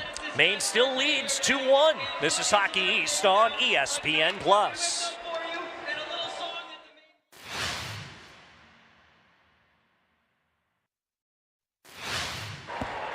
This game is brought to you in part by Dirigo Pines, where it's not like home, it is home. Dirigo Pines makes senior living simple. Start planning your retirement today by contacting Jenna Bean to schedule a visit. Tonight's game is brought to you in part by UniFirst, proud supplier of uniforms to the University of Maine and businesses throughout the state for over 50 years. And Bouchard Cleaning and Restoration is a local family-owned company that has been serving Maine communities for over 40 years. Proudly voted Bangor's best cleaning and restoration company since 2015. 2-1 score. Justin Poirier and Loic Yuzero, the scorers for Maine. It's Alex Rybakov for Providence. All the goals in the first period so far. Yeah, good work down low there by Thomas Pichette. Comes away with a puck, tries to feed Thomas Friel at the net front. They had a good exchange with speed in the neutral zone earlier that created a nice chance for Pichette as he got in behind the defense momentarily. Maine lucks out there with an icing by Providence that didn't have much on it, just enough to cross the line before they got there, and Maine gets an offensive zone draw. 12:47 left as time is ticking away slowly in this period. Maine hanging on to a 1-goal lead. Draw to the right or to the left of Parsons. 6'4" freshman goalie from Ithaca, New York. It's been a difference maker, that's for sure. I mean, it just seems like Providence game has just come alive in the last 6 weeks. Prior to that, they were kind of like a lot of teams, you know, win one, lose one. And they've been the hottest team in college hockey the last 6 weeks. And Parsons' chance came because of an injury to the regular starter, senior Philip Svedback, who's a Boston Bruins draft pick. Rousseau makes a kick save there on Fauchon. And here comes Lucas Peterson, tried to feed that through for the cutting Max Scott. It's cut off. Fauchon into the zone. Fauchon shot, blocker save Rousseau. Russell bumped by Fauchon. Sawyer takes the puck. Logan Sawyer trying to cut it in. Poirier got it to the boards, and Russell gets it out. Yeah, there's going to be a high sticking on Logan Sawyer. He caught Poirier up under the chin. I think that really hurt him. Providence number 34, minor penalty for high sticking. Yeah, kind of away from the play. Kind of swung that stick and inadvertently caught it up under the chin of Poirier, and he's going to draw the penalty. Maine, this is a tremendous opportunity. You got to extend the lead here. You got to have at least a meaningful power play where you get your offense going. That tends to bleed over. Even if you don't score in the power play, get your offense in flow. Tends to bleed over into 5-on-5. But Maine has got to do a better job than they've done the last couple of power plays in generating quality scoring chances. The Maine power play is brought to you by Versant Power, powering communities in northern and eastern Maine since 1924. Scholey, Friel, Poirier, Holtz. Soup doesn't like being tossed out, or is that Kivioya getting tossed out? He didn't really like that. That's Elger taking it now. And Miguel Marcus, the final player on the power play here for Maine. But getting to it first for Providence is Kivioya, and he gets it all the way down. He's another big dude on this Providence team. 6'5", 220, just a lot to handle out there. Holt drops back for Scholey. Marcus back to Scholey. A little ahead of Poirier, and that allows for another clearance by Kivioya. Yeah, they really struggle getting the zone entry. You need that. You need a clean zone entry to get into your setup. Holtz to Marcus. Miguel Marcus flips into the right corner. Sholey flies in to try to win possession, can't do it. McCoy now loses to Marcus, tried to get it out front, hit the back of the net with it instead. Poirier to Holtz.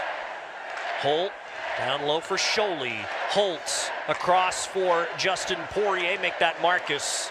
Holtz, Marcus, looking for Poirier, gonna shoot it instead, saved by Parsons as Friel knocked down on the way to the rebound. Providence gets it down. Yeah, I think Providence is very aware of Maine trying to set up Poirier on that elbow on the left wing side. They had Tanner Adams kind of cheating over. I know Maine was looking for him, but they couldn't get it to him because Adams was kind of shaded over and knew that it was possibly coming, and they just can't connect. Charlie Russell to Jurasevich. Back to Russell, tried to twist it back for Jurasevich, but intercepted and cleared again by Providence. Yeah, 20 seconds left. You got time to get it in. You're not going to have much time to get set up, but it's kind of a disappointing power play so far for Maine. Scott gets it deep, beats Machu to it, but it's taken back by the Friars. Jurasevich held it in. Yuzero back to Jurasevich as Sawyer exits the box. Shot tipped by Russell, but stopped by Parsons, and there's no rebound. Yeah, trying to set up that moving screen with Charlie Russell.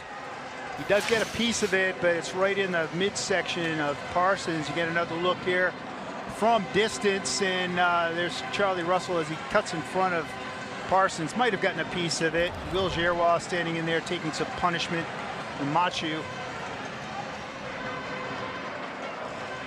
So that power play goes for naught. They don't really even establish much flow offensively, but do like their play 5-on-5 so far in this game, Jeff. Pichette readies for the draw against McQueen. Roger McQueen, talked about him again, a 10th overall draft pick of the Anaheim Ducks. He has the third best face-off percentage for a regular face-off taker in all of Hockey East. And I think he's a guy who knows the assignment a little bit. He was actually photographed this summer wearing an Anaheim Ducks jersey with the number 95, which is the same number as Lightning McQueen, of course, the character from the Cars movies by Disney Pixar. Well, I would not have gotten that, Jeff. That's really good information. Thank you. Of course, the Ducks quite entwined with Disney themselves. You're right. Yeah, of course. Langlois gives the puck off here. You're just a fountain of information. You impress me every game. You just come up with this stuff. Jonathan Fauchon with the puck behind the net, hit off it by Jurasevich. Sawyer collects. Logan Sawyer. Wrister tip, that one just missed. McQueen with the puck gives back to Sawyer. Looking for Fauchon and finds him. Fauchon back out front, puck's loose, grabbed by Langlois and sent out to center. Centrella working back to his own blue line. Cale McCallum and goes back to Centrella with it. That pass, Elger finds Sawyer. Sawyer waiting, shooting, glove by Rousseau, and he holds. Yeah, good glove there by Rousseau, but he had pressure on the backside. They had Malinowski trying to drive to the weak side post. They can't get it to him, but Rousseau makes a good glove save from distance. Still 2-1 Maine with 8:56 to go. It's Hockey East on ESPN+.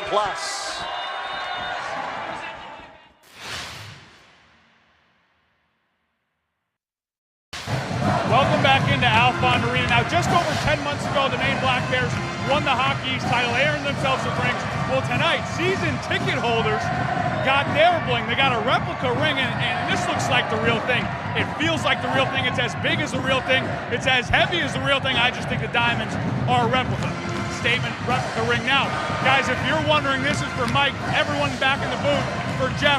If you're wondering what happened to the ESPN Mike flag, I took a spill coming up the stairs. Sorry about that, guys. I'll pay for it. Okay. I was going to say, you have those couple of those rings for us? Those look pretty nice.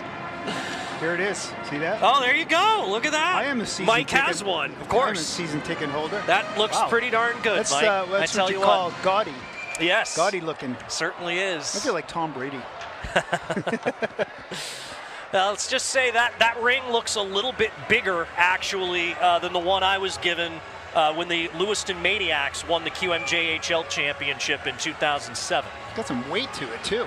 Yep, definitely does from the looks of it. 8:56 to go in the third period. No, I can't get it off. Well, that's your own fault, Mike. I know, that's my fat fingers. Holtz gives to Poirier. He gets it deep. McCoy looking for Elger. Maine cut it off. Peterson steps into a slap shot. Hit, it looked like Russell on the way and went wide. Took that up high. Looks like it might have hurt. Friars enter the zone with the puck. And the wraparound chance by Elger. He lost the handle, and now the puck cleared out of play. Yeah, and that'll bring the face-off back inside the main zone. This broadcast is brought to you in part by Oakhurst Dairy. Kindness, goodness, Maineness. Learn more at oakhurstdairy.com. And this broadcast is also brought to you in part by Down East Orthopedic Associates, the official orthopedic provider of the Black Bears. Did all the players really get one of these rings like this? I mean, it's a good-looking ring. It really is.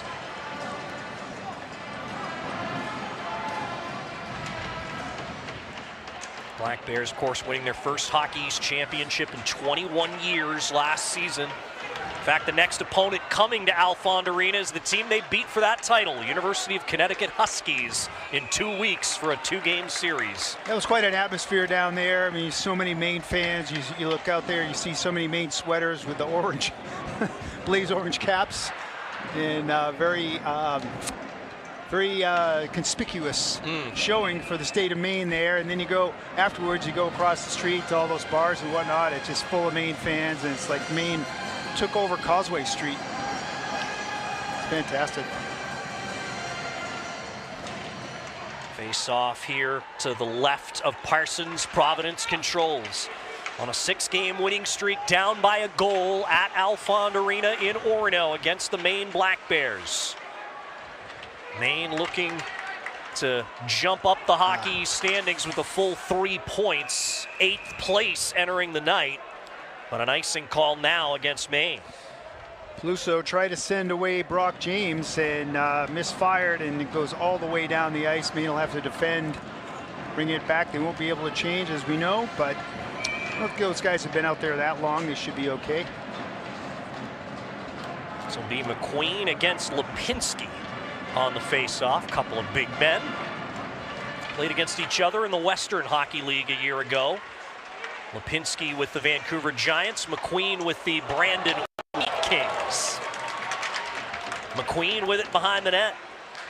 Back it goes to Sawyer. He kept that in just barely. Lipinski and Fauchon to the corner. It's Sawyer to take it back. Logan Sawyer comes out front. Centrella back to Sawyer. Tried to get it to McQueen. His backhander didn't get on net. Usero clears the puck all the way down, and it's icing again on the Black Bears. Yeah, Maine's really struggling right now to get possession of the puck, and their big dogs, Logan Sawyer, McQueen, Roger McQueen, they're just buzzing around the Maine net, and Maine is not able to get control of the puck. When they do, they're sort of in desperation mode. Send it all the way down the ice, results in icing. These guys have been out there a little bit now, so Maine's going to take their timeout, I believe. Good use of the timeout, 7:14 left. And it is a timeout by the Maine Black Bears. The timeout is brought to you by the official jeweler of the Black Bears, Designs by Aaron, where Maine goes to get engaged. Score remains the same as it's been since the 16:47 mark of the first period, which is a 2-1 Maine lead. Black Bears calling the timeout because that line's been out there for a little while here. They've iced the puck 2 times in a row as the Friars are coming hard looking for the equalizer. Well, that is a bit of an understatement, and it's exactly what you would expect. You're going to get a heavy dose of that top line, McQueen, Sawyer, Fauchon, and I think they're going to be coming right back out there. Yeah, it looks like he's going to send out the Malinowski line. That's Malinowski, Elger, and Tanner Adams. So they're so deep. I mean, they have so many good players on their front lines that, you know, they're almost interchangeable.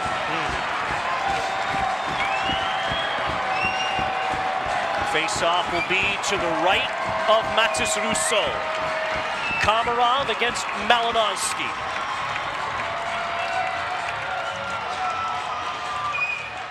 Elger poked off his stick.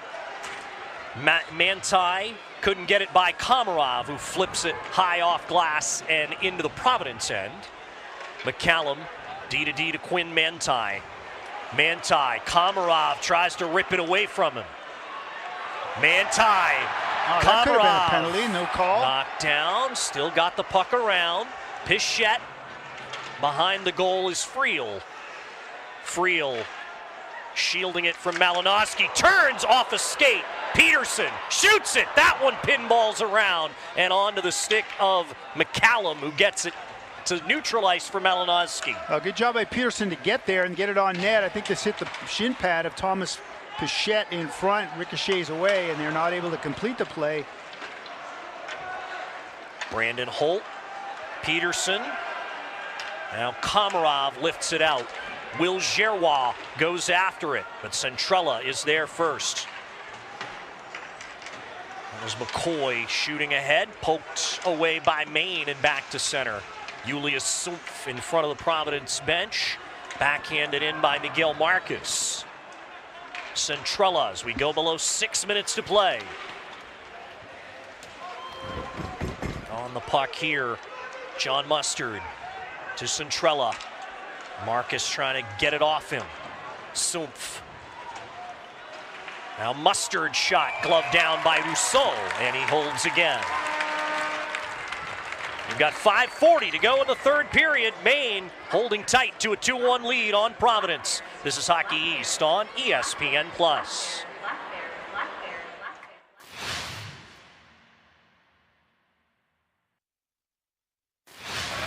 This broadcast is brought to you in part by Pepper's Landing. Check out their lunch, dinner, and gluten-free menu at pepperslanding.com or stop by one of their 3 locations in Old Town, Brunswick, and Ogunquit.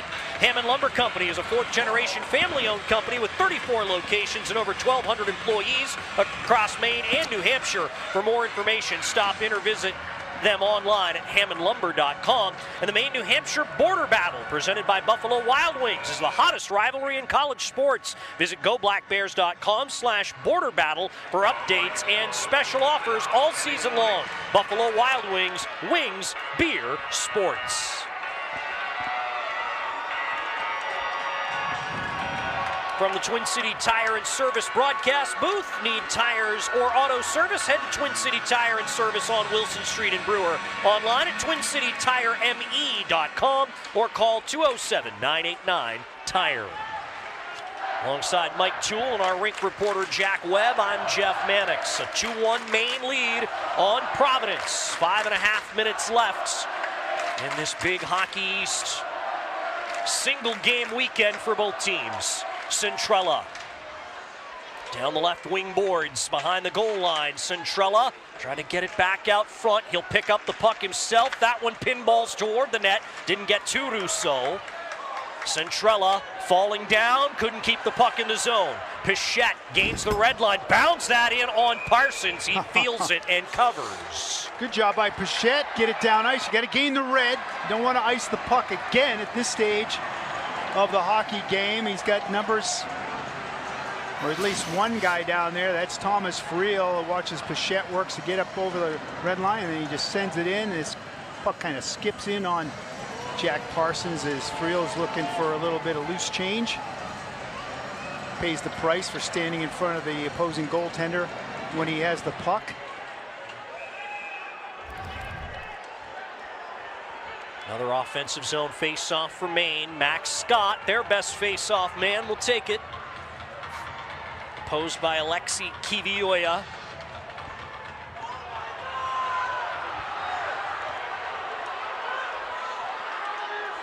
Crowd growing restless at the yeah, that's false starts on the draw. That is for sure. Oh, fans really love these contended face-offs where people get thrown out.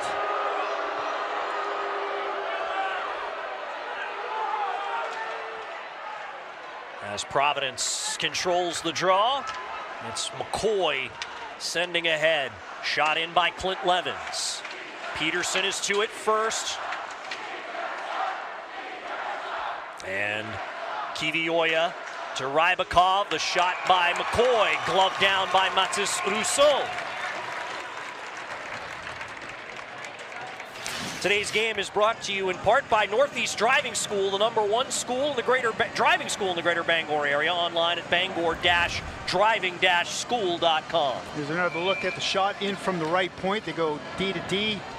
That's Cale McCallum from distance, but I don't even think it was on net. Rousseau had that all the way.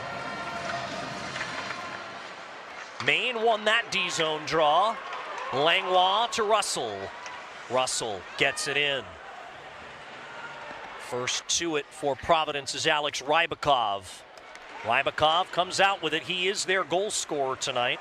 Check that. That was Bo Jelsma with the puck last. Here's Jurasevich. Sends up ahead. McCoy gets to it for the Friars. Kivioya up ahead to Jelsma. Poked off his stick. Maine looking to win it back in the change. Can't do it. That one is stopped by Rousseau. Pinballed a couple times. Jelsma the last touch. Jurasevich. Back to Langlois. Under 4 minutes to go. That's off a stick. Just wide of the net, but Parsons wanted to give it to a teammate. Quinn Mantine. Saucers ahead, and it's caught that time by Sumpf. Julius Sumpf. This one pinballs wide as Rousseau run into. Yeah, it could have been some kind of interference there, but maybe the main defender pushed him into Rousseau. Only caught the tail end of it. Brandon Chabrier killing some time. 3:15 to go. Chabrier on his forehand, flips it ahead, glove down by Manti at the blue line. He lost the handle. Recovered by Fauchon, ahead to McQueen. Roger McQueen, left side, and he lost it to Arnott. Recovered by Fauchon, trailing. Fauchon to Sawyer, jams on the brakes behind the net. Logan Sawyer turns off a skate, and no one for Providence could collect. McCallum back out front, swept out of the slot, and Scholey gets the clearance. Boy, when you have a chance to clear, it's really got to get out of the zone, and that time Grayson Arnott failed to do it. Look at the mess that it creates as Providence keeps the play alive in the offensive zone. Maine finally gets it out, but Providence quick to regroup and re-establish the attack. Have to start to watch Parsons here with a little more than 2 minutes to go. He's going to start to at least head out a little bit, waiting for the cue to come out, but now Maine's got the puck. It's a 3-on-2. Komarov tried to give to Pichette. He overskated it. Back the other way. Cutting in is Tanner Adams. He's knocked off. It flipped high in the air and out by Langlois. So important to just make simple plays. Get it deep, get in on the attack, get in on the forecheck. This could be icing. Yeah, that's a good result for Maine. Fortunate. You see Nate Lehman gesturing to Jack Parsons. He says, we want to get it down the ice. As soon as we do, you're coming off. And Parsons acknowledged that. So if Maine can prevent them from getting the puck out of the zone cleanly, you can keep Parsons pinned in there, burn some more clock. Martin's Surplus and Salvage with 13 locations throughout Maine. You'll never have to say, I should have bought it when I saw it at Martin's. And tonight's game is brought to you in part by the Fitch Company, electrical and control systems engineering, and a proud partner of the University of Maine Black Bears. Maine controls the puck. Russell gets it behind the goal line. Manti to McCallum. Glove down by Holt, keeping it alive for the moment. Holt with it, and they'll call a hand pass on Maine. Yeah, that's too bad. I think it was, though. Maine's claiming there was possession between the time that he Played it with his gloves. I'd love to get another look because I think Maine's got a case. Yeah. Let's see. I mean, it has to be possession and control. A deflection wouldn't do it. There it is right there. Okay, they did get it right. Yeah, they did. Yep. It's okay. Brings the face-off just outside the offensive zone. 1:36 left. Parsons still in the goal. Obviously, Maine will want to win the puck and get it back in because that would keep the Providence netminder in the goal. But now the Friars have it. Sawyer lost it in the center circle. Pichette gets it back in. McCoy, 1:25 to go. As Komarov trying to get the puck back and does so. Komarov behind the net out front. Knocked away by Centrella. Nice work by Komarov. Oscar Board battle. Komarov continuing to fight for it. Providence has it again, and they are unable to clear. Oh, the tenacity of Maine's forecheck. It's keeping Parsons in his goal crease. A minute left. Parsons will start to make his way down. As McQueen comes in, extra attacker on with 51 seconds. Back to the point it goes. Gamache has the pass back from Sumpf, who tried to whack at it as it's sent in front. Centrella keeps it alive. I'm okay with icing here if you have to. Sawyer, 30 seconds to go. Maine fighting for all 3 points. McQueen, that puck makes it out to center. Okay, now you got to attack him. Don't let them back into the zone easily. McQueen, high flip. Holt to it first, hit by Sumpf. 15 seconds. Gamache out front. Rousseau. Oh, man. Prone on the ice. McQueen's got it. Out front. Centrella scores. You've got to be kidding me. Andrew Centrella ties it with 5.6 seconds to go. Oh, that is just discouraging. Maine just cannot manage the puck. They allow them to get back into the zone quickly. Now they go in onto the forecheck. Heavy forechecking pressure. There's Gamache. There's Manti or Sawyer on the doorstep. There's Roger McQueen across. The shot by Centrella deflects high up over the goaltender. 5.6 left. That is really discouraging if you're Maine.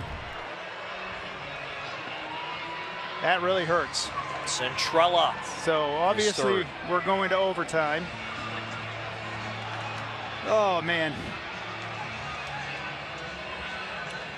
Referee's over talking to Nate Lehman, wondering what they're talking about. Maybe the time left on the clock. I don't think it's going to matter too much. Sunrise face-off. Take a couple seconds. Usero flips in. And the points will be split in the Hockey East standings tonight as Andrew Centrella ties the game in the closing seconds. Yeah, just relentless forechecking pressure after a great job by the Komarov line down at the other end. They finally get out of the zone. They get the goaltender pulled. They get the extra attacker.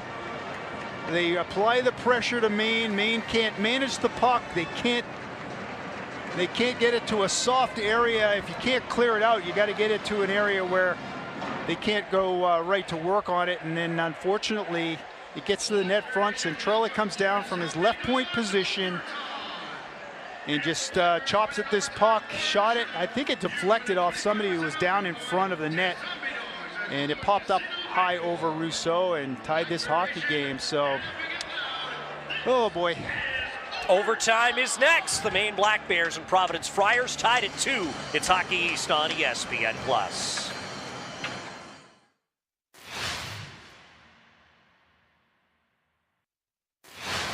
3-on-3 overtime to come thanks to this goal by Andrew Centrella with 5.6 seconds to go. Look at the heavy forechecking pressure. There's Gamache. He tries to shovel it to the front. There's Logan Sawyer who's chopping away at it. The puck squirts across. There's Centrella. And he's come down from his left point position to shorten the offensive zone. They get the seam pass across to him and he buries it. Disappointing result for Maine, but you got a chance to get an extra point if you can prevail in overtime. It's Poirier, Scott, and Holt to start for Maine. For Providence, Sumpf, Manti, and McCoy. Holtz with the puck here. Holt has a room to the net, a lane anyway. Holt couldn't quite get that on the tape of Scott. Max Scott has scored 2 overtime winners this season against Colgate back in October and in Maine's last game a week ago against UMass Lowell. Poirier got his 18th of the season earlier tonight. Poirier drops that back, but it's over the stick of Scholey. Yeah, you don't want to give away puck possession unless you're absolutely sure of your shot or your pass. Scholey backhander, easy save for Parsons, and he'll get the whistle. Yeah, so, you know, that he's on his backhand. He's got it kind of an angle there. Not exactly a quality scoring opportunity. I'm not sure I'd want to give up possession on a play like that, but, you know, I get it. You're going to try. But he's being defended pretty well, and Parsons, being the goaltender that he is, got that angle well secured, so Maine's going to have to win it off the draw. Scholey, Russell, and Jurasevich for Maine. McCallum, Centrella, and McQueen for Providence. Maine with 2 forwards and a defenseman. For Providence, it's a forward and 2D. That's Centrella with the puck. Andrew Centrella to the neutral zone. Moves it in himself. Centrella falls down as he tried to stop, but he kept possession. Russell trying to get it away from him, as is Jurasevich. That worked its way to Scholey. He'll come out 2-on-1. Scholey to Russell. Russell toward the goal. Parsons poked it away. Russell has it back. That's great defense by Centrella. Russell, bank pass to Scholey. Scholey to the top of the circles. Scholey cuts it back. Scholey attacks again. The try is blocked. Scholey again. Charlie Russell, he'll let it go. Save Parsons, rebound. Russell overskated a little bit. Nearly 2 minutes gone in the overtime. Roger McQueen gives to Cale, or make that Andrew Centrella. Centrella taking his time. Both teams get a point tonight. The winner of overtime or a shootout will get 2 Hockey East points. Elger into the offensive zone. Elger circling back with it. Tried to get it back for McCallum, but poked out by Maine. Yeah, good work by Peterson to stay with his guy. Didn't fall for the first move. Fauchon tries to get around Pichette, and he loses an edge and falls. Pichette to Peterson. Lucas Peterson. Left wing. Peterson cuts in, poked away, loose in the slot. Whacking is Giroux. Peterson turnaround shot, didn't get on net. Fauchon. Good job by Pichette to try to muscle him off it. That is awesome work by Pichette. You're absolutely right, Jeff. That's beautiful work. That is hard to do. Here's Sawyer. Logan Sawyer, wrister over top. Manti brings it out to center as Providence tries to regroup. 1:45 to go in overtime. Tanner Adams drops off for Sawyer. Sawyer shoots it under the bar and in. Yeah, that's a shot, all right. Yep. Logan Sawyer with the overtime winner, and the Friars' winning streak extends to 7. Wow, what a shot by Sawyer. This thing is a bullet. Up under the crossbar. Maine dominated the extra good goal. That play is period unreal. here. The overtime, the 3-on-3. Going to look at it from above, and this thing is a missile. Short side, up under the crossbar. Not much reaction by Rousseau. He knows he got beat. He's in good position. Out to challenge the shot, but it's strength against strength. I mean, Logan Sawyer is a high-end prospect, and that's a quality shot in a quality area, and man, he just finishes. So a review just to make sure, but as we saw from the overhead shot, it was back bar and out. So the Friars will pick up the 3-2 victory. Tying goal with 5.6 seconds left, and then a winner at 3:24 of overtime. Good goal. So the Friars have won 7 games in a row and improved to 16-7-2 overall and 11-3-1 in Hockey East. Well, Maine deserved better based on the effort that they gave. You know, there's a lot to like about the way Maine played. The start, I could have used fewer penalties that Maine had taken, but they didn't hurt them as Providence went 0 for 4 on the power play, or was it 0 for 5? I lost count. But Maine was in position, and they just couldn't complete the deal. I mean, unfortunately, gave up the goal at the very end, and after dominating the 3-on-3, really. And then, you know, it turns the other way. They've got so much high-end talent that you give them enough space, they're going to burn you. Jack Webb is on the ice with the winning coach, Nate Lehman. Coach, you're the head of one of the hottest teams in the country right now. They come up here tonight.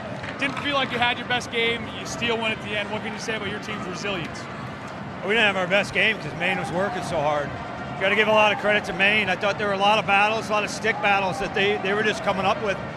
I thought our power play was frustrated, but you know, we got a loose puck there with the goalie pulled, and got one by him, and then obviously overtime. Both teams had looks, you know, with that 3-on-3, and we were able to put one by their goaltender there. This time of year, it feels like these late game situations, maybe down by a goal, up a goal, or a huge, right?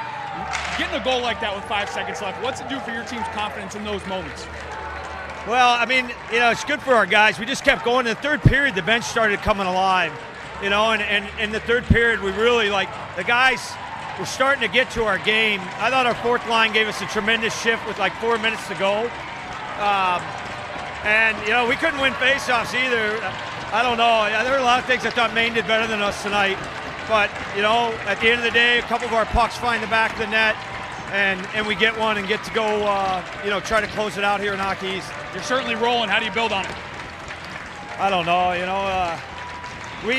know, when we played BC at BC, we weren't moving our feet well tonight. I didn't think we moved our feet well. We're a young group. We just got to keep growing. But keep putting ourselves in tough environments, and we'll grow. Coach, thank you so much. Appreciate it. Best of luck, guys. Thanks so much, Jack Webb, as we begin our post-game show, brought to you by Bangor Savings Bank. At Bangor Savings Bank, you matter more. We're here to support your goals, your journey, and what matters most to you. Visit Bangor.com or stop by to experience banking with heart.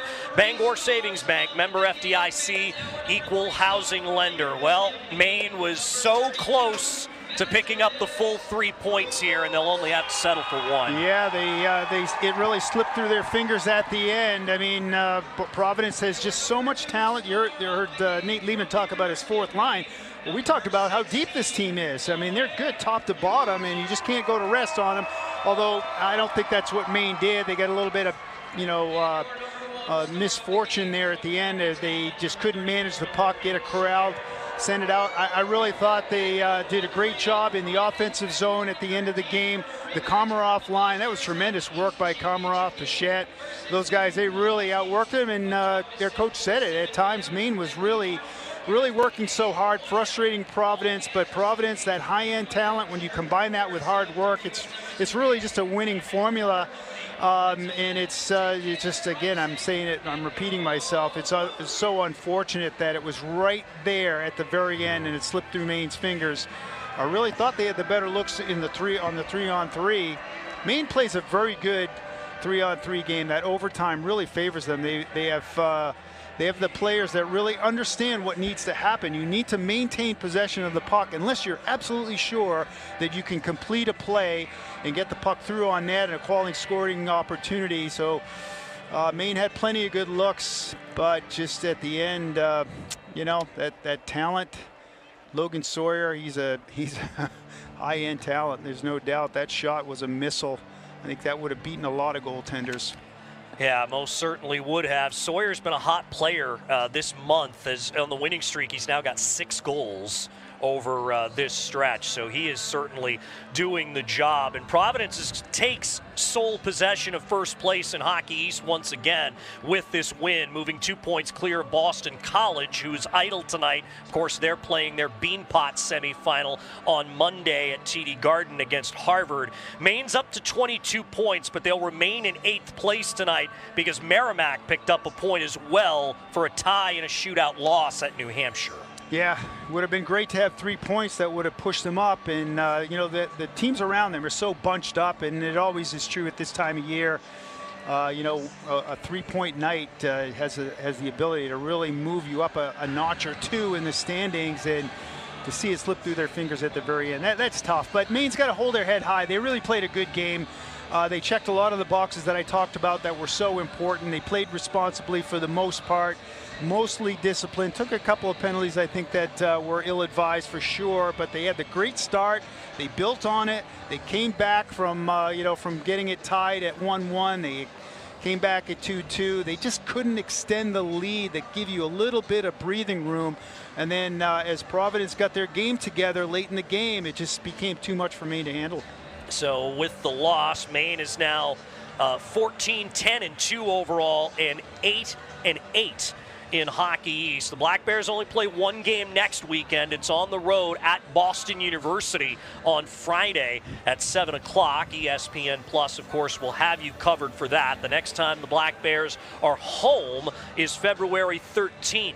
For a rematch of the Hockey East Championship game from a year ago against the University of Connecticut Huskies here at the Alfond. So Maine was close to a win tonight, but cannot quite get it. Our next broadcast, of course, will be men's college basketball on February the 5th. That's this Thursday. Vermont Catamounts coming to the pit to take on the Maine Black Bears. That's on both NESN and ESPN Plus. Now for our great crew of Ryan, Marissa, and everybody else behind the scenes, our rink reporter Jack Webb, and my broadcast partner Mike Toole, I'm Jeff Mannix. Your final score tonight in overtime, the Providence Friars 3 and the Maine Black Bears 2. Thanks for watching Hockey East on ESPN Plus.